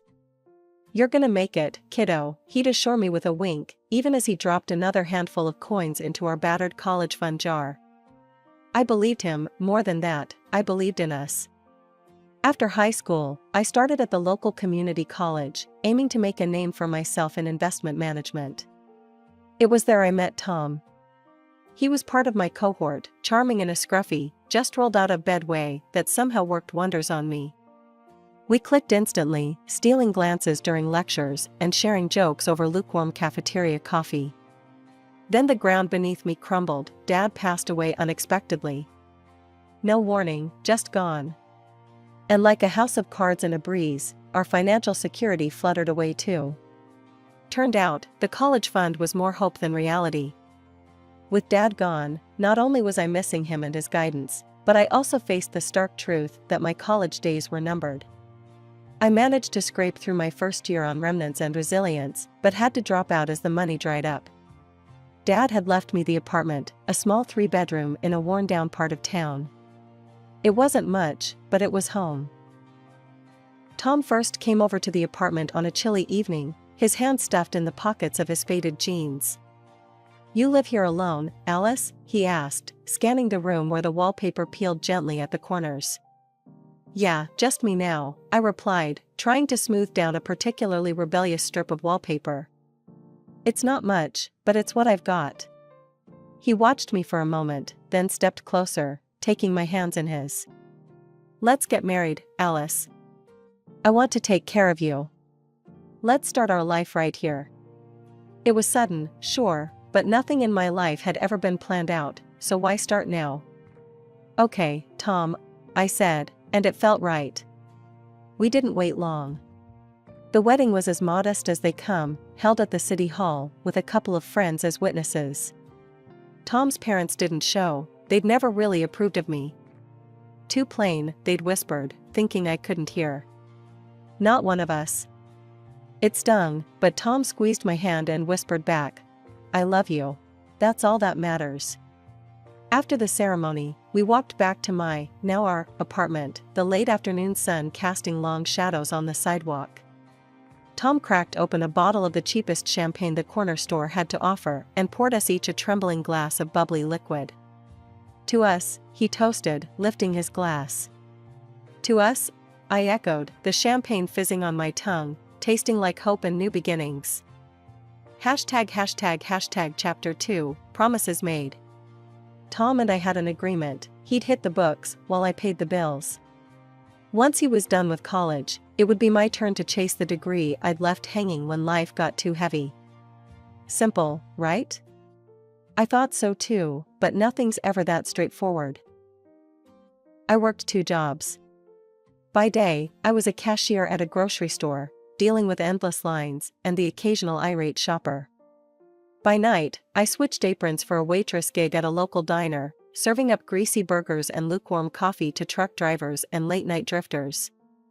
It was grueling, but I pushed through, fueled by the thought of someday walking back through those college doors. Tom, meanwhile, was knee-deep in his studies, or so he said. But his demands grew with them. "Alice, when's dinner? I can't eat this fast food crap anymore," he'd complain as soon as I dragged my exhausted body through the door. "I need something decent, like Mom used to make." I'd bite back fatigue-laced anger, tossing my keys on the table. "Maybe learn to cook it yourself, Tom. I'm not your mom." He'd scowl, his face closing off. "I'm studying to make something of myself. Least you could do is keep the house decent."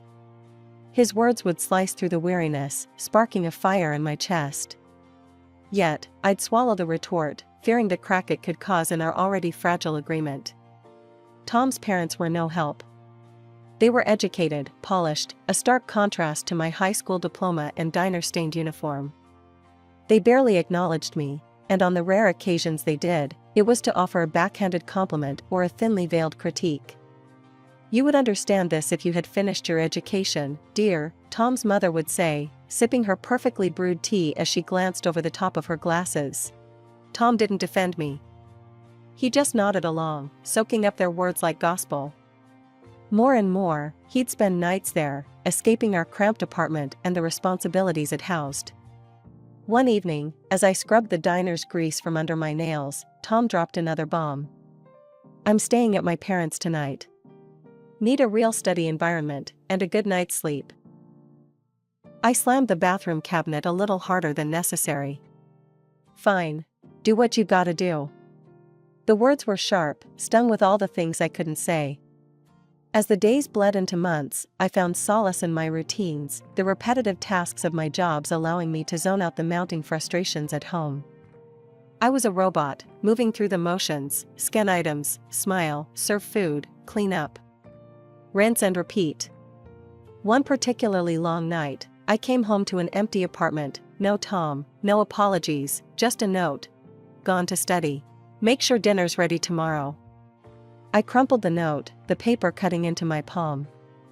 Alone in the dim light of our kitchen, I allowed myself a moment to really feel it all, the exhaustion, the loneliness, the simmering anger. I leaned against the counter, eyes closed, a silent tear escaping despite my best efforts. After years of grinding through 2 jobs and watching Tom bury himself in his books, the day finally came when he graduated.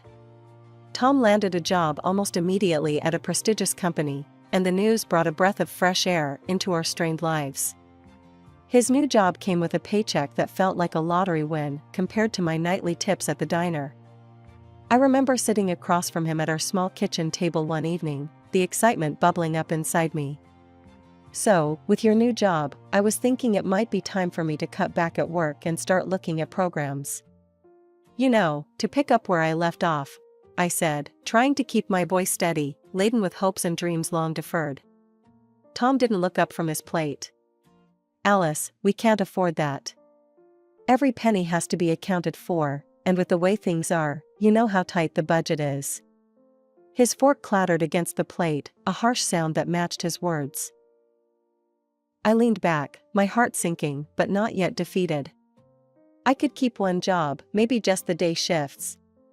We'd still have a steady income, and I could manage night classes. He shook his head, his voice firm, dismissive.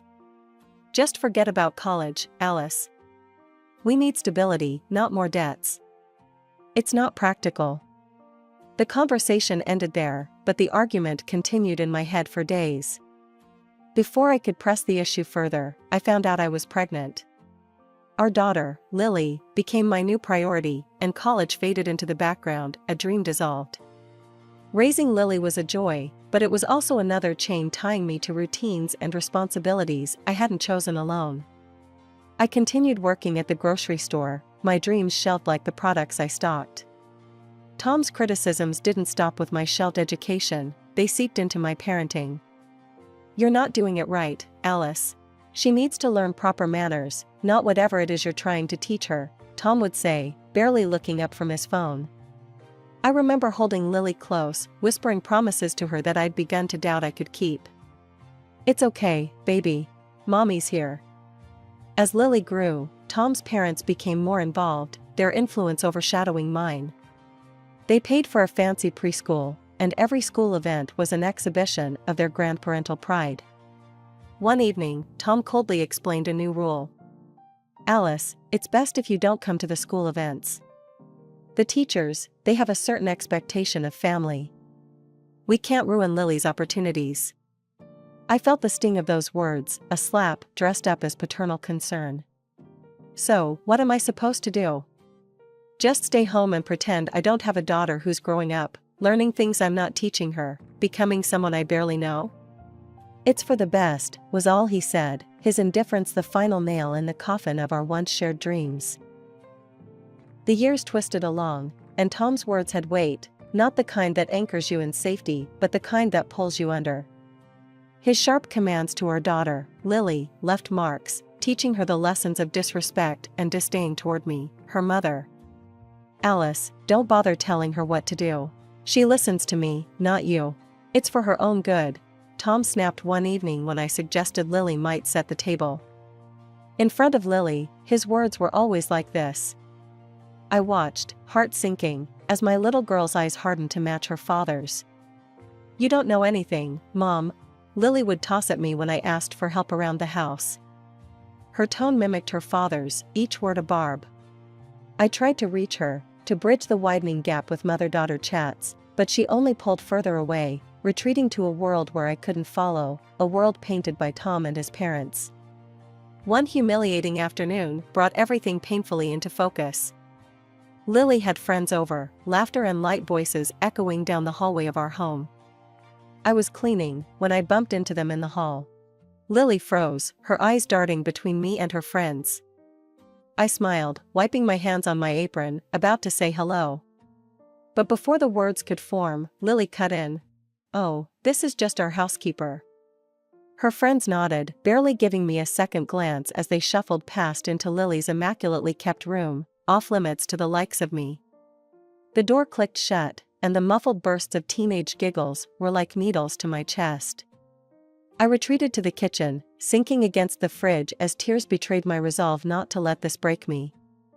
I was her mother, not some dismissed servant in my own home.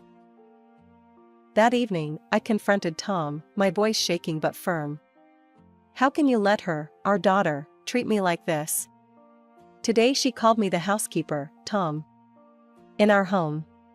Tom didn't look up from his paper. "Maybe if you didn't look the part, she'd respect you more. You're always cleaning, always in those rags. What do you expect?" His words stung, slicing through whatever defenses I had left. "I'm trying, Tom. I'm trying to make this a home. But you and your parents, you're teaching her to hate me." He scoffed, folding his newspaper with precision.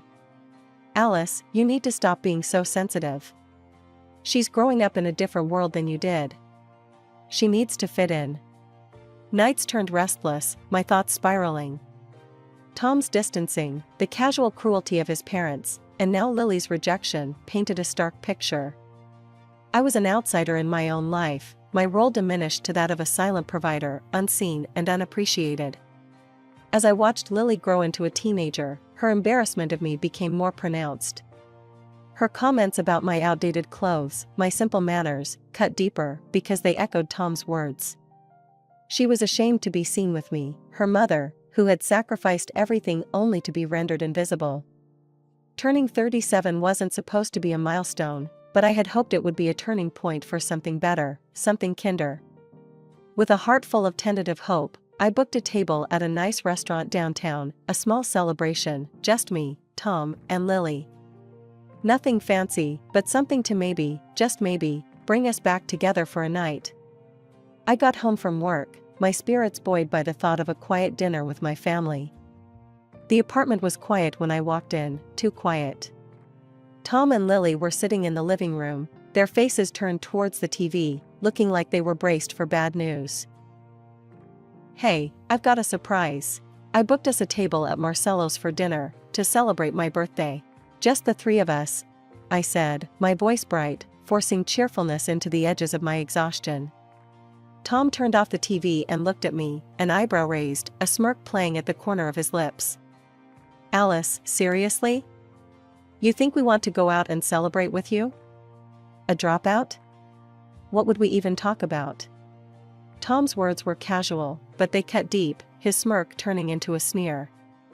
"Yeah, Mom, it's kinda embarrassing. You wouldn't even know which fork to use," Lily added, her words echoing her father's disdain. I felt my face flush, the sting of their words like a slap. "I just thought, we could be a family, for tonight." Tom laughed, a harsh, mocking sound. "A family? With you making a fool of yourself? No thanks. Actually, here's my gift to you." He stood up, walked over to his briefcase, and pulled out an envelope, tossing it onto the coffee table with a dramatic flourish. Confused, I picked it up, my hands trembling. It was a divorce application. This is your gift?" "Yeah, consider yourself free from us. We're done, Alice. I'm taking Lily, and we're moving out. You can keep this place," he said, his words cold, calculated. Lily just nodded, standing up to join her father. "I'd rather live with Dad.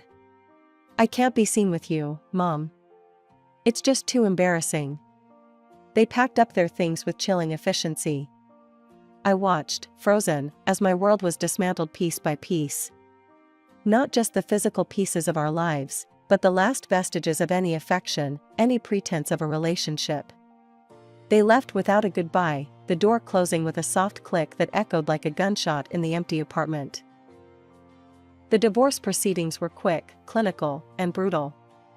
Tom's parents testified about my inadequacies, painting me as an uneducated, unfit mother in stark, unforgiving strokes. Even Lily spoke, her voice steady, her words rehearsed. "I want to live with my dad. He's better for me."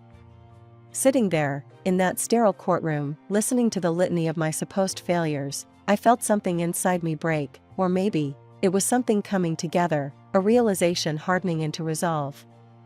They were all strangers, their words no longer capable of wounding me as they once had.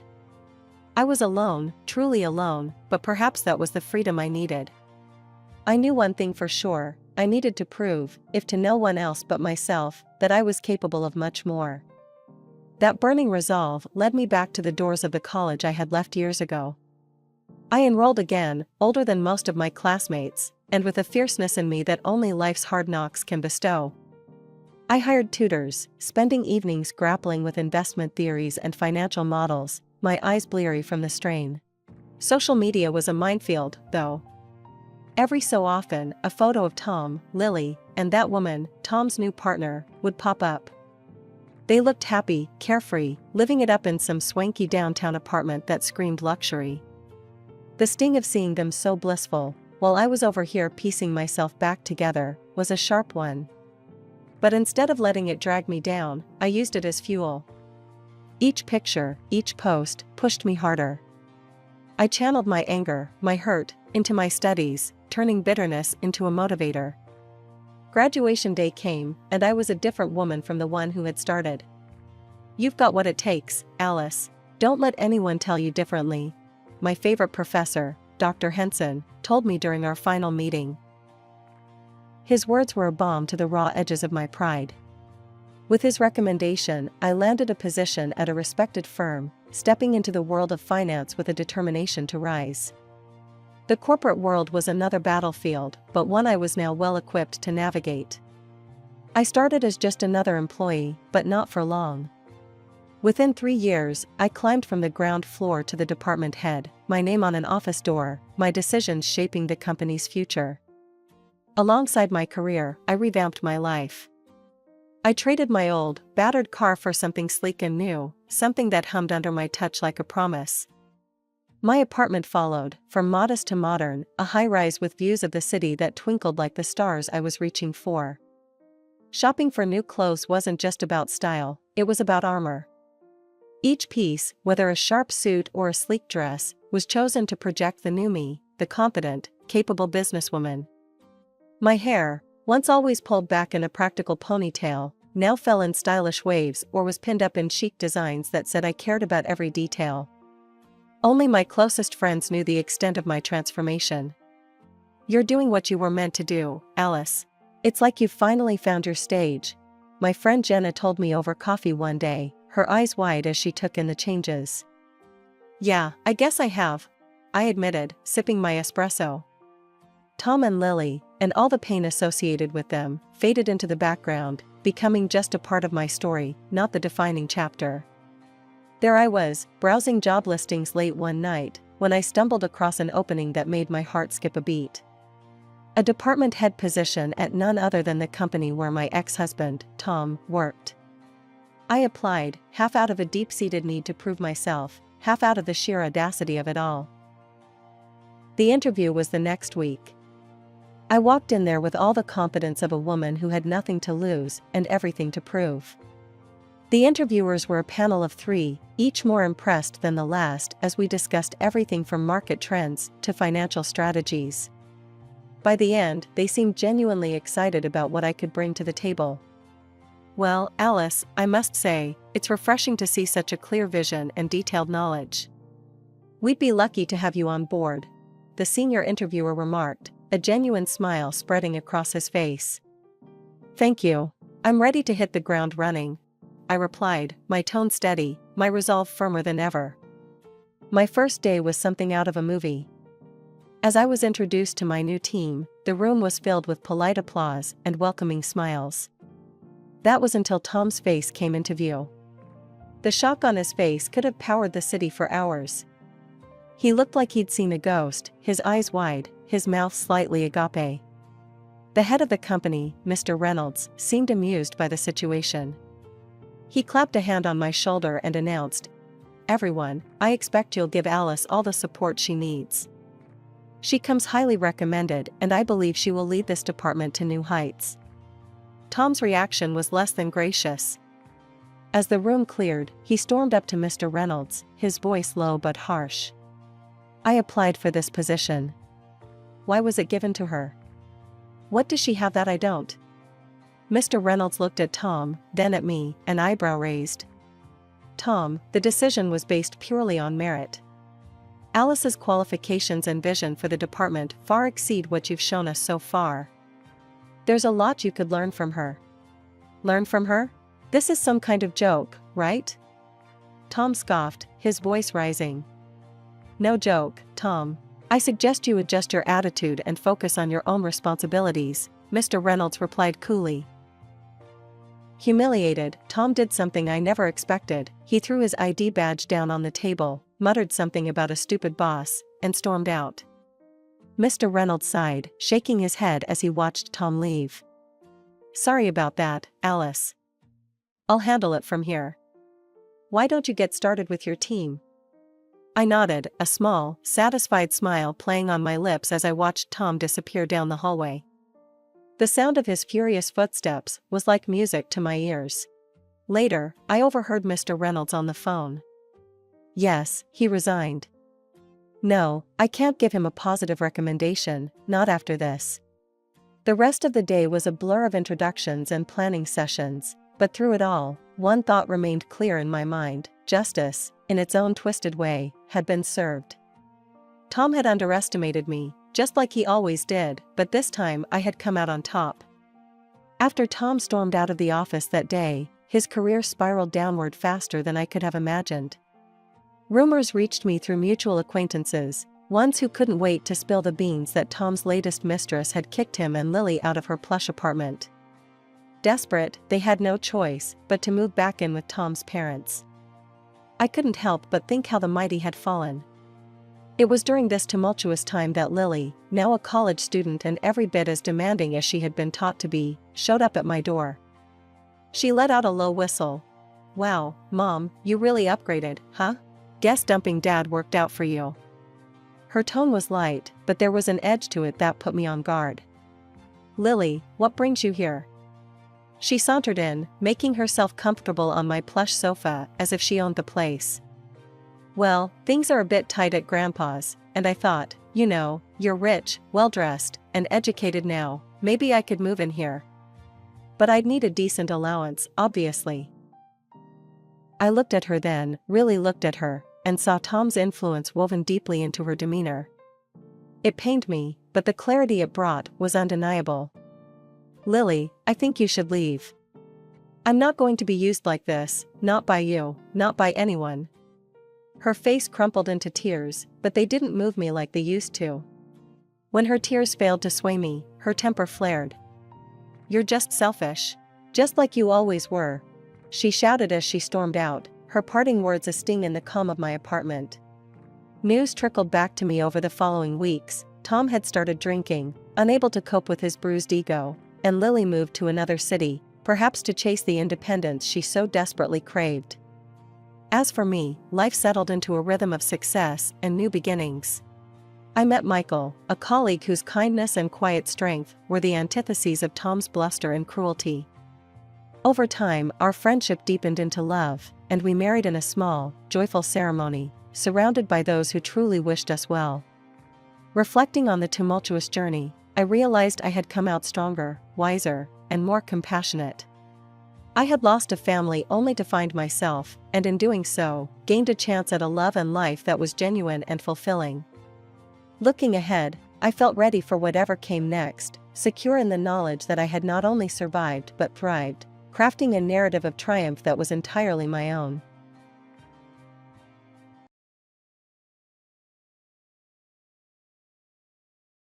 I was sitting at my old wooden desk, crunching numbers like any other Thursday, when my phone buzzed. It was a text from Jane, my best friend since high school and practically family. "Hey, big party this Friday at Rick's place. You in? Could use a wing woman." Jane's message read. I texted back. "Sure, sounds fun.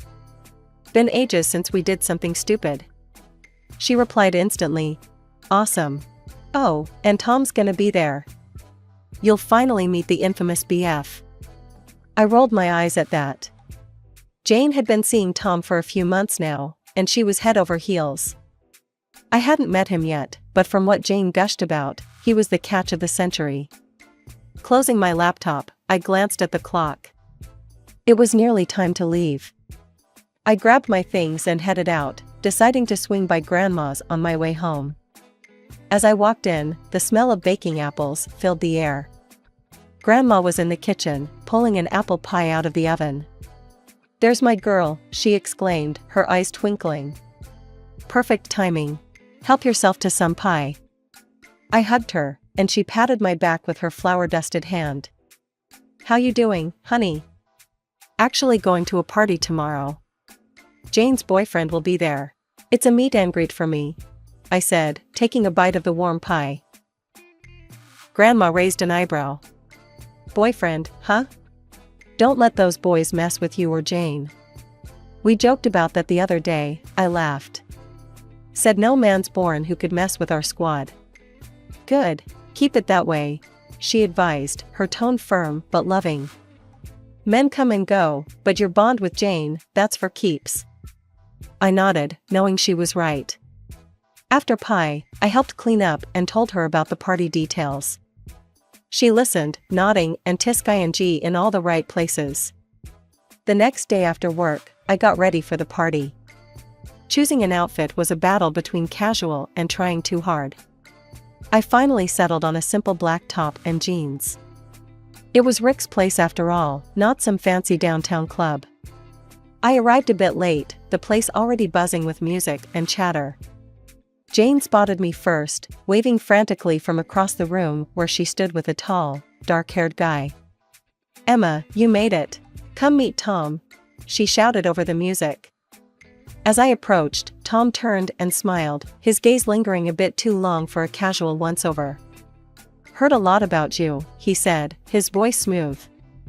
"Only the good stuff, I hope," I replied, trying to match his casual demeanor.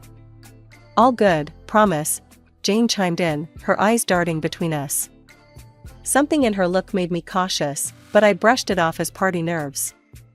We chatted, the three of us, and Tom was charming, making me laugh more than I expected. But every now and then, his compliments felt a tad too pointed, his glances a little too sharp. I ignored the nagging feeling in my gut, blaming it on overthinking. After the party, things between Tom and me picked up speed faster than I ever expected. Just 3 months down the line, and there I was, standing in front of a mirror in a bridal shop, staring at my reflection in a white dress that I had picked out in a dizzying rush. My mom was with me, and she kept fussing over every little detail, making sure the veil sat just right on my head. "Emma, you look beautiful, honey. But are you sure? This all seems so fast," she said, her voice laced with worry. I forced a smile, trying to brush off the doubt that kept creeping up. "Mom, it's fine. We're fine. Tom's great, you know that." She sighed, smoothing down the fabric of my dress. "I know, I miss Jane being around." "Have you talked to her lately?" The mention of Jane was a jab to my gut. We hadn't spoken since the engagement party, a party she left early, with a tight smile and an even tighter hug goodbye. "Not really, Mom. You know how it is. Things just got a bit complicated." The weeks leading up to the wedding were a blur of planning and tension. Jane's absence was a gaping hole in every festivity. I tried reaching out to her, but my calls went to voicemail, and my texts remained unanswered. It hurt more than I cared to admit, and with each passing day, the weight of her absence grew heavier. Finally, the wedding day arrived. The walk down the aisle was a mix of smiles and well wishes, but all I could see was the empty seat where Jane should have been. Tom stood at the altar, looking dapper and smiling broadly as I approached. His eyes were bright, but behind the joy, I caught a flash of something else. Was it impatience? We exchanged our vows, and the pastor pronounced us husband and wife. The reception that followed was lively, with music and laughter filling the air, but the celebrations felt hollow without Jane laughing and dancing beside me. During the reception, I overheard a conversation that made my stomach turn. Tom was talking to some of his buddies, not noticing I had walked up behind him. "Yeah, it's all set now. She's a good girl, got her head on straight, especially with finances. We'll be sitting pretty, you'll see," Tom said, a sly grin spreading across his face. His friend clapped him on the back, laughing. "Always had a sharp eye for the good ones, eh, Tom?" I stepped back, my heart racing. Was he talking about me? About us? What did he mean by that? I wanted to confront him, to ask him outright what he meant, but I hesitated, the fear of stirring up a scene at our own wedding holding me back. I forgot about that conversation the very next day. It was domestic, comfortable even, but there were undercurrents, ripples that kept disturbing the peace I desperately wanted to believe in. My job was one of those ripples. After the wedding, walking into work every day felt like stepping onto a stage. Jane's dad, Mr. Coleman, had always been good to me, but with Jane and I no longer talking, I was nervous about where I stood. Turns out, I didn't need to worry, at least not about my job. Mr. Coleman called me into his office about a week after I got back from the honeymoon. "Emma," he started, his voice all business, "I want to be clear. Whatever's happened between you and Jane, it's got nothing to do with work. You're a good accountant, and as long as that continues, there's a place for you here." I nodded, relieved yet still tense. "Thank you, Mr. Coleman. I appreciate that, really." He waved a dismissive hand. "All right, then, back to it." That brief conversation was a load off, but it wasn't the only weight I carried. Every couple of weeks, Tom and I would visit his mother in her home deep in the forest area, a quaint little cottage surrounded by all sorts of flora. She was a herbalist, her life dedicated to plants and potions. I respected her craft, but every visit was a test of my patience. The first time we went after getting married, her welcome was less than warm. "Oh, Tom, still with Emma, I see. I'd thought by now you'd have come to your senses," she'd said, eyeing me like I was a particularly disappointing batch of herbs. Tom had just laughed, his arm around my shoulder a little too tight. "Mom, come on. Emma's great, you know that." His mother clicked her tongue, shaking her head as she poured a viscous liquid into a jar. "If you say so. But remember, the offer stands. Jane would make a fine wife, knows her way around the kitchen and a balance sheet." The ride home that day was quiet. I stared out the window, my arms crossed, the hurt sitting heavy in my chest.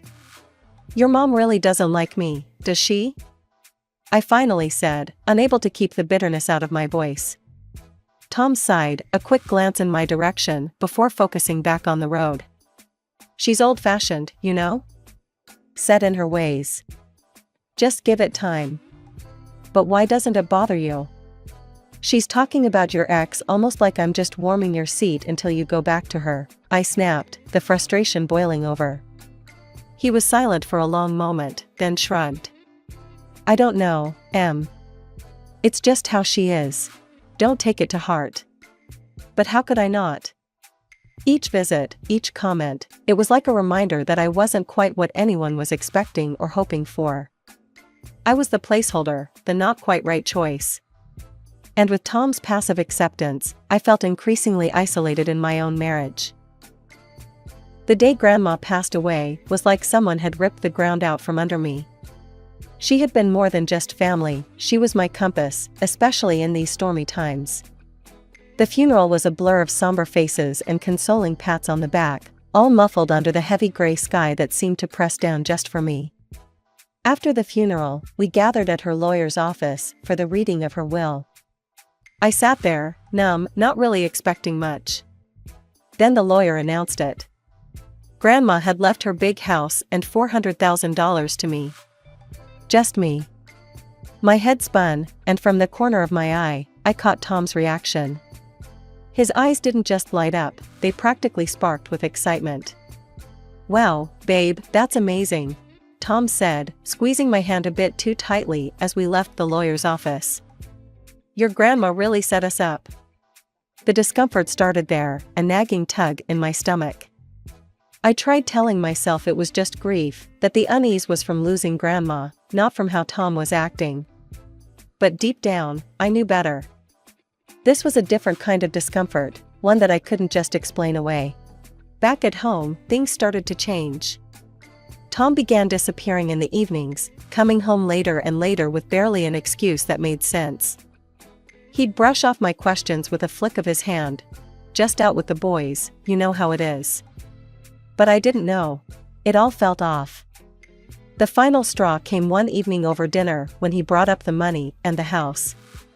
"You know, Emma," he started, his voice casual as he passed me the salt, "we should really think about investing that $400,000.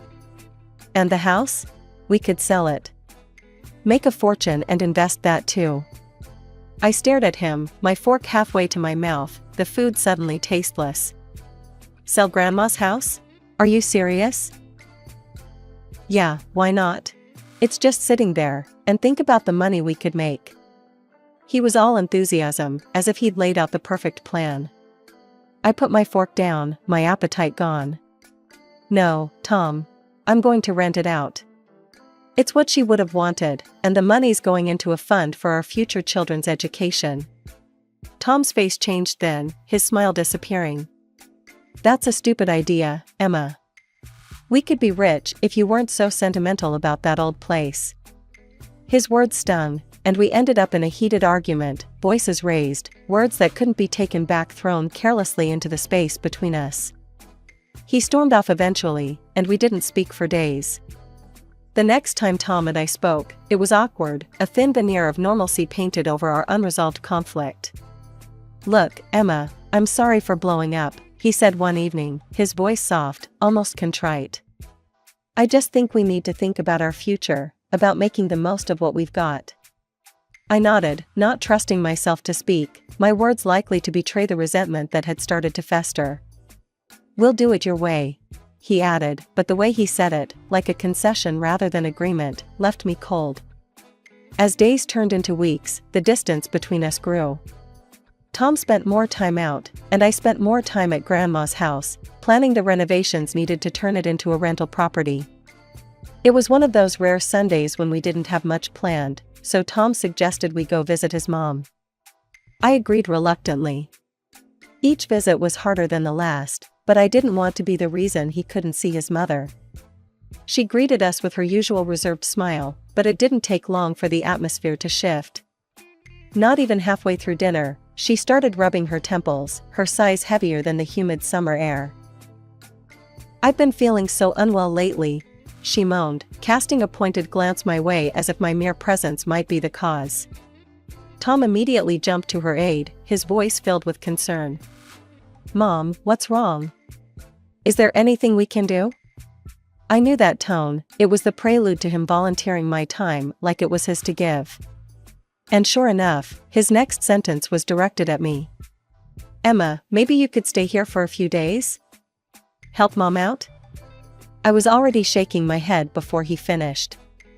"Tom, you know I've got a packed schedule at work. Besides, maybe it's time to consider a more permanent solution?" "I don't trust modern medicine," she snapped, waving a dismissive hand at me.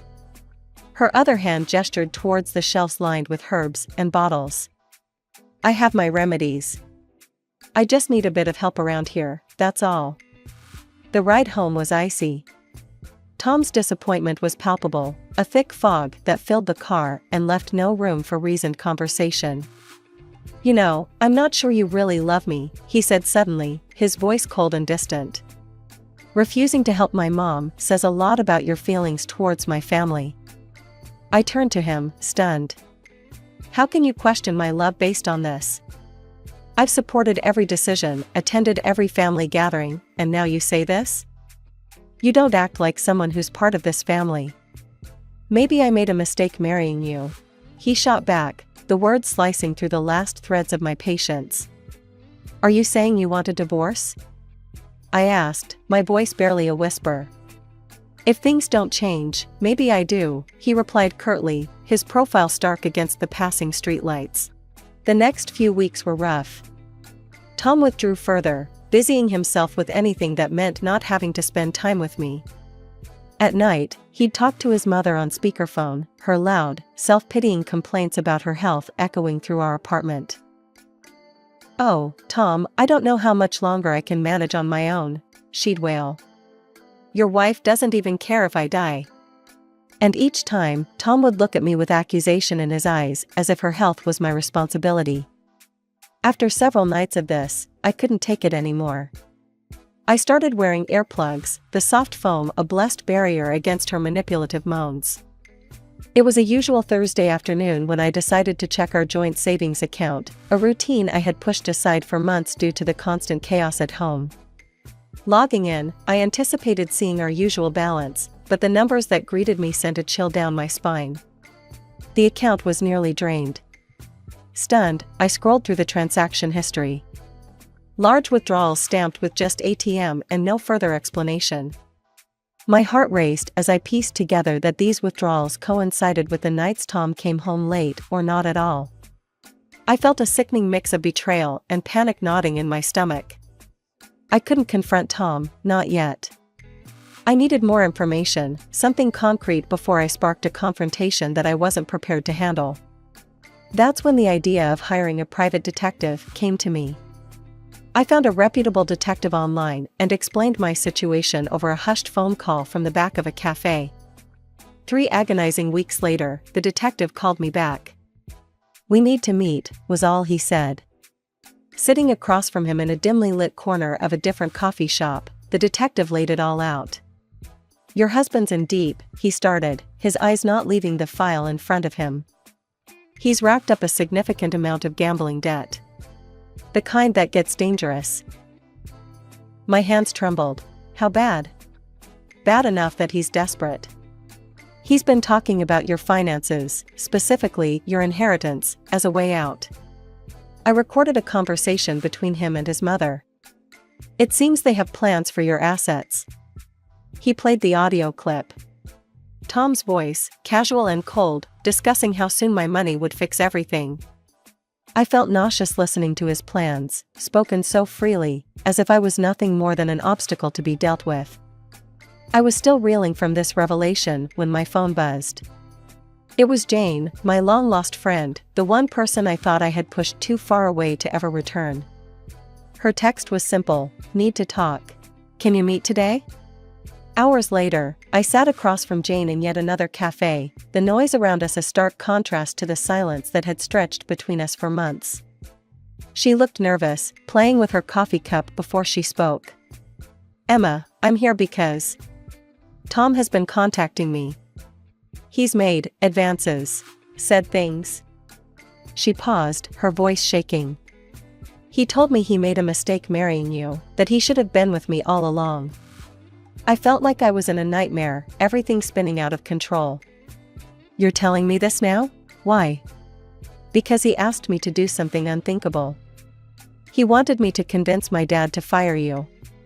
Said that once you were jobless, you'd have no choice but to depend on him, to move in with his mother. She pushed her phone across the table, playing a recording of their conversation. Tom's voice, clear and manipulative, detailing his plan like he was plotting a business move. I sat there, stunned and heartbroken. Not just by Tom's betrayal, but by the enormity of his deceit and manipulation. Leaving the cafe, I felt a mix of fear and clarity. It was clear now that Tom and his mother were not just overbearing, they were dangerous. The drive over to Tom's mother's house that weekend felt longer than usual. I felt like I was heading straight into the lion's den, armed with nothing but a fragile plan and a heavy heart. When we arrived, his mother greeted us with her customary cold warmth, a thin smile that never quite reached her eyes. Almost immediately, she started her usual routine of complaints and thinly veiled barbs. Oh, Emma, dear, I'm just so frail these days, barely can manage on my own. she lamented as we settled into the musty living room. I nodded, my stomach churning, but I had my own plans. Why don't we start with a little walk outside? Some fresh air might do us all good. His mother hesitated, then agreed, shuffling towards the door with more agility than her complaints suggested. Once outside, I made a show of tying my shoelace and let them walk ahead, slipping back into the house under the guise of grabbing a forgotten sweater. Once inside, I quickly turned on the dictaphone app on my phone and tucked it under a cushion on the sofa. My heart pounded as I rejoined them, the device now safely recording whatever would transpire in my absence. We walked for a bit, the conversation light, but my mind was elsewhere. After making sure they were well engaged in idle chatter, I excused myself, claiming a sudden headache and the need for a quick lie down. They continued their walk, and I rushed back, my steps as silent as a whisper. Hiding in the small pantry, I strained my ears. Soon, their voices floated through the door, Tom's laced with excitement, his mother's dripping with sinister joy. "It's almost ready, Mom. Once Emma moves in for a few weeks to help out, we can start with the herbs you prepared," Tom said, his voice a cold hiss that sent shivers down my spine. "Oh, Tom, dear, everything's prepared. Those special herbs of mine, they work fast and leave no trace. Just make sure she drinks her tea every morning. No one will suspect a thing," his mother replied, her giggle sending waves of horror through me. "And once she's gone, no more debts hanging over my head. I can finally clean up my mess and move on. Maybe with Jane," Tom continued, unaware of the betraying silence that filled the rest of the house. Feeling like my entire body was encased in ice, I carefully made my way out and back to the empty living room. I retrieved my phone, stopping the recording and slipping it into my pocket, a heavy weight of evidence against them. That night, I lay awake, the recording playing over and over in my head. I knew I couldn't stay silent anymore. I had to act, and fast. The morning couldn't come soon enough, and with it, I'd begin setting my plan into motion. I never thought I'd have to act in my own life as if it were some dramatic scene from a movie. But there I was, coming home from work, feigning despair. I threw my bag on the sofa, letting out a heavy sigh as I collapsed beside it. "I got fired today," I announced, my voice thick with mock desperation. "Jane's dad kicked me out at her request. There's nothing left for me here now." Tom froze, his eyes wide with a mix of shock and, disgustingly, a spark of glee. "You got fired? Really? Well, that's unfortunate, babe. But hey, maybe this is for the best, you know? Now you can move in with my mom, help her out. She needs you." His words, so predictably selfish, fueled my silent fury. "No, Tom. I will never move in with her." "I can't believe you'd even ask that of me," I shot back, standing to face him, my voice rising in controlled anger. His face contorted with frustration as he yelled back, "If you won't do that for me, for us, then maybe we shouldn't be together. Maybe we should just get a divorce." The word divorce hung in the air like a promise. I reached into my bag, my hand clasping the divorce papers I had prepared. Smiling thinly, I handed them to him. "You want a divorce, Tom? You got it. I've signed the papers. It's over." His expression, a mix of confusion and horror, was almost satisfying. "What? You knew? You want this?" "I know everything, Tom," I said, my voice steady, despite the racing of my heart. "About your debts, your plans with your mom, everything." As realization dawned on him, his shock turned to anger, and he stepped towards me menacingly. But before he could reach me, the front door burst open. 2 police officers entered, their presence a wall between me and Tom. Tom paled, his anger deflating as he realized the extent of his exposure. "We have enough evidence to hold you and your mother," one officer announced as they cuffed him. "You're both under arrest on suspicion of conspiracy to commit murder." The trial was swift. The recordings I had made were damning. In court, faced with the undeniable evidence, Tom and his mother confessed to their horrific plans. They were sentenced to several years in prison. Amidst it all, Jane was there, her presence a silent support I hadn't realized I'd missed so deeply. We walked out together, the weight of the past few months lifting slightly with each step. "Let's never let anyone come between us again," she said, squeezing my hand. "Never," I agreed, feeling the truth of our reconciliation. It felt like coming home.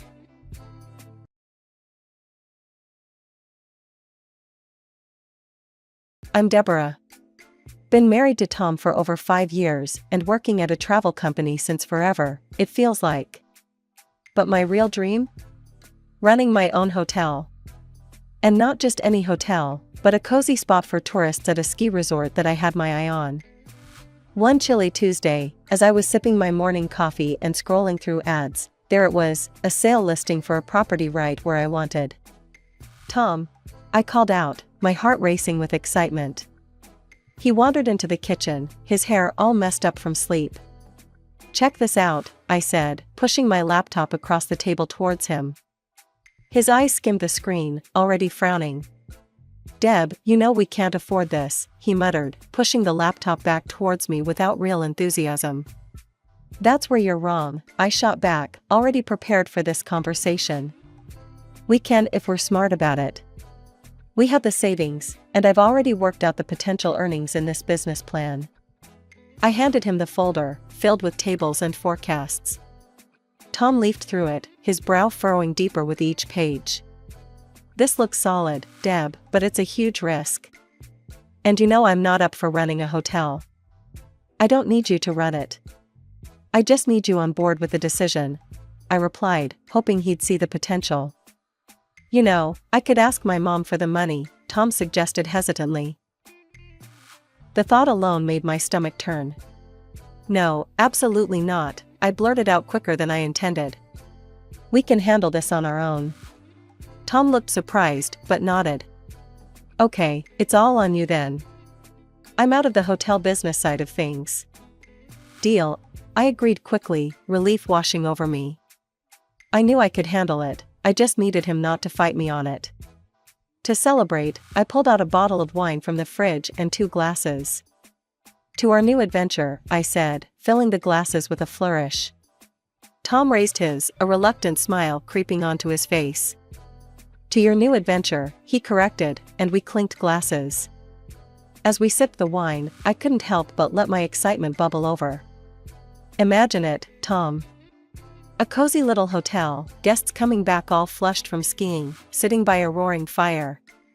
"With you bossing around a bunch of staff and fluffing pillows," Tom joked, but I could tell he was warming up to the idea as he saw how happy it made me. And just like that, it was settled. I was on my way to making my dream come true, no meddling mother-in-law, just me and a building waiting to be turned into the most charming little hotel by the slopes. I bought the room. It wasn't just any room, it was the beginning of my dream, a small family hotel right next to a ski resort. I had plans, big ones, to eventually buy the neighboring room and expand. But first things first, renovations. Every day after work, I'd hustle over to the site. The builders and the designer became my new evening companions. "Let's keep the rustic charm but modernize where it counts," I told Sarah, my interior designer, as we walked through the empty shell that would soon be bustling with guests. "Got it, boss. How about these tiles for the bathroom?" She held up a sample, her eyes bright with the vision. "Perfect," I nodded, scribbling notes on my clipboard. Between choosing paints and fixtures, I was neck-deep in paperwork, juggling permits and licenses like a circus act. Each night, I'd crawl back home well past midnight, my brain buzzing with plans and to-do lists. Then there was Tom. I'd get home to find dirty dishes piled high and takeout boxes littering the counter. "Tom, can you help out a bit here? It's like a bomb hit this place." He'd look up from his game, surprised. "But babe, you knew what this was gonna be like. I told you I'm hands off with the hotel." "It's not just the hotel, it's this mess too. I'm not asking you to swing a hammer, just maybe pick up a sponge?" Tom would just shrug and turn back to his screen. "That's your gig, Deb. I didn't sign up for this."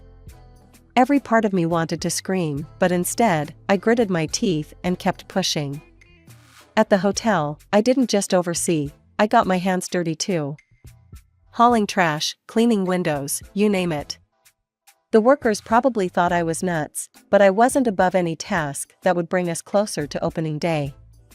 "Deb, you sure you don't want to leave that to us?" Joe, one of the builders, asked as I lugged a bucket of soapy water across the lobby. "No way, Joe. This is my baby. I want to make sure every corner is perfect," I said, wiping sweat from my brow. As the days rolled on, the place transformed. The 10 rooms took shape, each with its own cozy vibe, inviting and warm. The furniture arrived, and we filled each room with beds that you'd sink right into, plush sofas, and art that made you feel at home. When the staff came on board, I felt a mix of nerves and excitement. I trained them myself, sharing my vision and hoping they'd love this place as much as I did. All booked up for opening weekend, boss, Jenny, our new receptionist, beamed at me one evening. I couldn't help but smile back, my heart swelling with pride. "Thanks, Jenny. It's all coming together, isn't it?" "Absolutely, people are buzzing about this place already." Walking through the completed hotel, I felt a sense of accomplishment that was hard to describe. The tired evenings, the endless decisions, the physical and mental marathon, it was all worth it. This hotel was mine, built on my terms, my sweat. In a few weeks, my dream would be fully alive, and despite the hurdles, I felt ready. I had built something from nothing, and now it was time to see it thrive. The eve of the grand opening was supposed to be about final touches and celebratory toasts. Instead, it turned into a battleground. My phone rang, and I knew from the caller ID that peace was about to be disturbed. It was Susan, my mother-in-law. "Deborah, darling, I need you to book 4 rooms for me and my friends this weekend," Susan's voice rang out, sharp and expectant. My stomach nodded. "Susan, that's impossible. We're fully booked." I told everyone how quickly the rooms filled up. The line crackled with her fury. "Listen here, I will not be sidelined. If you don't make room for me, I'll make sure your hotel can't open at all." I clenched my teeth. That's not how this is going to work. I can't kick out guests who booked weeks in advance. She hung up with a huff, leaving me staring at my phone in disbelief. The next morning, as if on cue, a municipal commission showed up unannounced. A troop of clipboard-toting inspectors began their march through the hotel. They checked every nook and cranny, the kitchenette, the doors, even the parking lot dimensions. My heart sank as they wrote note after note, their expressions unreadable.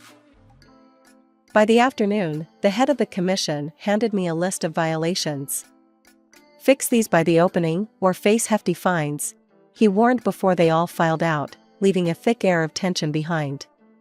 Barely an hour later, Susan called again, her voice dripping with venomous pleasure. "Heard you had some visitors today. Funny how things work out when you don't play nice." My grip tightened on the phone. "What are you saying, Susan?" "Oh, come on, Deborah. You're smart. Figure it out. I have my ways and my connections. Give me those rooms, or things get worse." I was seething. I relayed the conversation to Tom, hoping for some semblance of support. "Deb, just give her the rooms. It'll be easier for everyone," he said, his voice irritatingly calm. "Easier for you, maybe. Not for me, not for our guests. I'm not doing it, Tom. I'm not letting her win like this." He didn't argue further, but his silence spoke volumes. I spent the night poring over the commission's notes, determined to fix everything on my own terms. I called contractors, adjusted schedules, and rerouted some of our opening budget to cover the unexpected fixes. Every action was a defiance, a declaration that I wouldn't be pushed around. As the contractors buzzed around, fixing each item on the list, I couldn't help but feel a twisted respect towards Susan's ruthless tactics. She knew how to play dirty, but I was learning fast how to clean up and stand firm. The sun hadn't even fully risen yet, and there I was at the hotel, double-checking every little detail. In just a week, we'd be opening the doors to the public, and everything had to be perfect. I was adjusting a crooked picture in one of the hallways when the front door slammed open. The echo was ominous enough to set my nerves on edge. I turned around and there they were, Susan marching in like she owned the place, with Tom trailing behind her, looking like he wished he were anywhere else. "Deborah, show me to the rooms. I want to choose the best one for my stay," Susan commanded, her voice cutting through the quiet morning air. I stood my ground, feeling a mix of anger and dread swirling inside. "Susan, as I've told you before, we're fully booked. I can arrange something for another time, but not for the opening." Her face twisted into a scowl, and before I could react, her hand struck my cheek. The slap echoed off the walls, and a sharp sting radiated across my face. I stumbled back, hand to my cheek, shock overtaking me. Tom, my husband, the man who was supposed to have my back, just stood there, eyes averted. "Tom!" I cried out, my voice a mix of pain and disbelief. Susan was relentless. "You ungrateful little thing. I've given you so much, and this is how you repay me? I helped you buy your apartment, your car, even this hotel. I demand the respect and recognition I deserve." My mind reeled. What money are you talking about, Tom?" I turned to him, seeking some semblance of truth in his avoiding gaze. He swallowed hard, his voice barely a whisper. "Deb, I didn't have the money when we bought the apartment. I took it from Mom. And I asked her for money for the hotel too. I thought it would help." The room spun around me as his words sank in. You used your mother's money without telling me? You lied to me?" Susan smirked, a cruel satisfaction in her eyes. "Yes, and now I'll make sure I get what's mine. I'll sue you for half of this hotel. It should rightfully be mine." With those harsh words, she turned on her heel and marched out, Tom following like a shadow, leaving me alone with my betrayal and a throbbing cheek. I leaned against the wall, trying to process the storm of emotions. How could Tom do this to me? How could he not only lie about the money, but let his mother attack me and not defend me? Once the initial shock had passed, anger took over. I wasn't going to let Susan destroy what I had worked so hard to build. I pulled out my phone and texted my lawyer, asking for an urgent consultation. Later that day, I received a text from Tom. "Staying with Mom for now. Need some space." It wasn't unexpected, but it stung nonetheless. His absence made it clear, he was avoiding the fallout from his mother's actions and his own inaction. As I lay in bed that night, the realization that my marriage was over settled in with a deep, painful certainty. Tom had chosen his side, and it wasn't mine. The silence of the room echoed the emptiness I felt inside. But amidst the heartache, there was also a strange sense of relief. I was free from the pretense of a supportive partnership. Now, I could focus on my hotel, my dreams, without the burden of familial betrayal. The morning light was just beginning to fill the office of my lawyer, Mark. The heavy drapes parted slightly, casting long shadows across the floor. I was perched anxiously on the edge of the chair opposite his desk, recounting the latest threats from Susan and her claim on my hotel. "Deborah, let's look at the facts," Mark said, flipping open the folder I had handed him. Inside were the financial documents and the prenuptial agreement Tom and I had signed before our marriage. "Based on this prenup, any property registered solely in your name remains yours in the event of a divorce." I nodded, following his finger as it traced the lines of legal jargon that suddenly felt like a lifeline. "And the hotel is in your name, correct?" Mark confirmed, looking up. "Yes, all the paperwork, the licenses, everything's under my name only." "That's good. It's very unlikely Susan's contributions, if any can be legally proven, would give her a claim strong enough to override the prenup," he reassured me, his tone confident. A wave of relief washed over me, loosening the tight knot of anxiety in my chest. "So, I can open the hotel without looking over my shoulder?" "Legally, yes. Just keep everything documented, and let's hope it doesn't come to a family showdown." Mark gave a supportive smile. The reassurance from Mark bolstered my spirits, just in time for the grand opening. The day was a whirlwind of activity. I was at the hotel early, helping Jenny prepare for the influx of guests. The lobby buzzed with excitement and nerves. It was the culmination of so much hard work and dreams. The first guests started arriving, and the day slipped into a pleasant rhythm of greetings and check-ins. That peace was shattered by a call from the front gate. "Mrs. Thompson, you need to come out here," the security guard's voice crackled over the radio. "What's the issue?" I asked, already walking briskly towards the entrance. "It's your mother-in-law. She's causing a scene at the main gate." My heart sank. Not today, I thought. As I approached, I could hear Susan's voice, loud and commanding. "I am the owner of this complex. You will let my car through this instant," she demanded, gesturing wildly at the bewildered guard. "Susan, this area is for official use only. Even I park in the general lot," I said firmly as I reached the heated scene. "Don't be ridiculous, Deborah. I'm not lugging my bags from the parking lot. I'm staying here, and you will accommodate my needs," she snapped, her tone dripping with entitlement. With a huff, Susan yanked her bags from the trunk of her car and dropped them at my feet. "You carry these to my room," she said, assuming I would relent. Instead, I stepped aside, allowing her a clear path to the reception on her own. "The trolleys are by the main entrance. Feel free to use one," I suggested, gesturing towards the hotel's front doors. Susan glared at me, her face turning a shade redder. Without another word, she turned and stormed off towards the reception, leaving her bags behind. I followed at a distance, to ensure she didn't cause any further disturbances. However, as soon as Susan reached the reception desk, she erupted. "I can't believe this. Deborah, you promised me rooms," Susan bellowed, slamming her hand down on the counter.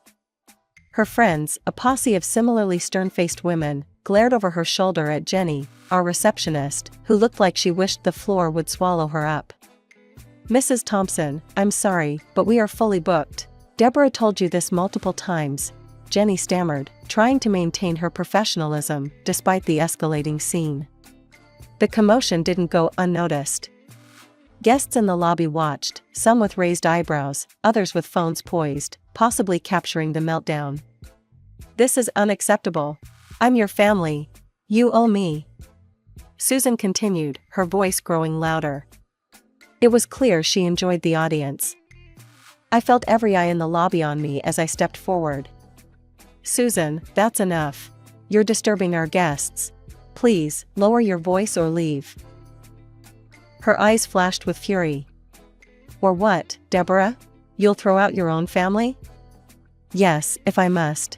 This is a business, and I will call the police if you continue to cause a scene," I warned, my voice firm, louder than I felt. The threat of police involvement seemed to take her by surprise. With a huff and a harsh, "You'll regret this," Susan stormed out, her entourage in tow. She paused at the door to throw a final glare my way. "You haven't heard the last of this," she spat out, before exiting. Once they left, the lobby slowly returned to normal, and I apologized to our guests and staff, praising Jenny for handling the situation as well as she could. Despite the rocky start, the rest of the opening day went smoothly. Positive feedback from guests and a flurry of new bookings uplifted my spirits. The hotel, my dream, was finally alive with the buzz of satisfied customers and the promise of success. The following day, with the echo of Susan's threat still ringing in my ears, I called Mike, my father-in-law. I hadn't wanted to involve him, but things had gone too far. "Mike, I need to talk to you about Susan. She's threatening me, and she made a scene at the hotel's opening yesterday," I explained once he picked up. "Can you help me? She's out of control, and Tom isn't standing up to her." "I'll do what I can. My ex-wife respects very few things, but my interference might just sway her. Hang in there," Mike promised, his tone reassuring. We ended the call, and I felt a flicker of hope. Maybe Mike could get through to her. A couple of days later, Mike called me to set up a meeting. He chose a neutral place, a quiet cafe downtown, to discuss everything. As I walked in, the sight of Tom looking anxious, Susan avoiding my eyes, and Mike's stern face set the stage for what I knew would be a decisive confrontation. "Thank you for coming, Deborah," Mike started, his voice firm as he nodded at me. "Let's get straight to the point." Susan, unusually subdued with Mike present, just clasped her hands tightly in her lap, her face pale. "First," Mike turned to Susan, "I want this nonsense to stop. If you continue harassing Deborah, I'll cut off your allowance." Susan's eyes widened. "But No buts," Mike cut her off sharply. "It seems you've forgotten that you don't have any money of your own. It's all coming from me." I watched as Tom shifted uncomfortably in his chair, his mother's financial dependency clearly news to him. "And Tom," Mike continued, turning towards him with a disappointed look, "I found out you've been lying about being employed. You're out of a job, and you've been letting your mother take loans to support your lifestyle." Tom's face turned a shade paler. "Dad, I was going to tell you." Mike sighed, rubbing the bridge of his nose. "I will clear those debts. But you're going to work for me, and every penny you earn will go towards paying me back. We'll start with a formal agreement." Tom nodded meekly, overwhelmed but knowing better than to argue with his father in this state. Turning to me, Mike's expression softened. "Deborah, I'm sorry for all this trouble. How are you holding up?" I took a deep breath, gathering my thoughts. "I'm managing, Mike. Thank you. But I think it's best if Tom and I go our separate ways. I plan to file for divorce." Tom looked at me, finally showing a hint of emotion. "Deborah, It's decided, Tom," I interrupted, not needing to hear excuses or apologies anymore. "We'll sell the apartment and split the proceeds. You can use your half to settle your debts with your dad." He swallowed hard, nodding in resignation. "Okay, I understand. And just to be clear," I added, pulling out a copy of our prenuptial agreement from my bag, "you have no claim on the hotel. It was never part of our joint assets." Tom took the document, scanning it before sighing deeply. "I got it. I won't fight you on this."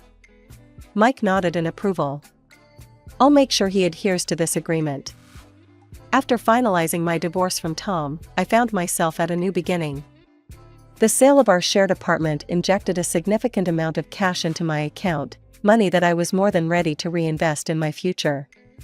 My hotel was thriving, and the opportunity to expand presented itself in the form of a neighboring building up for sale. I didn't hesitate. "I'm telling you, this is the perfect spot for those family suites we talked about," I explained to my contractor over the phone, my eyes scanning the blueprints spread across my desk in the hotel's back office. "Sure thing, Deb. We can start renovations as soon as you give the word," he replied, his voice crackling with static. As for my personal life, it had settled into a calm I hadn't felt in years. The divorce, while painful, was a clean break. Tom now worked for his father's company, and according to Mike, he was paying back every penny of his debt through his salary. Mike was strict with him, no more idle time spent on games and frivolous spending.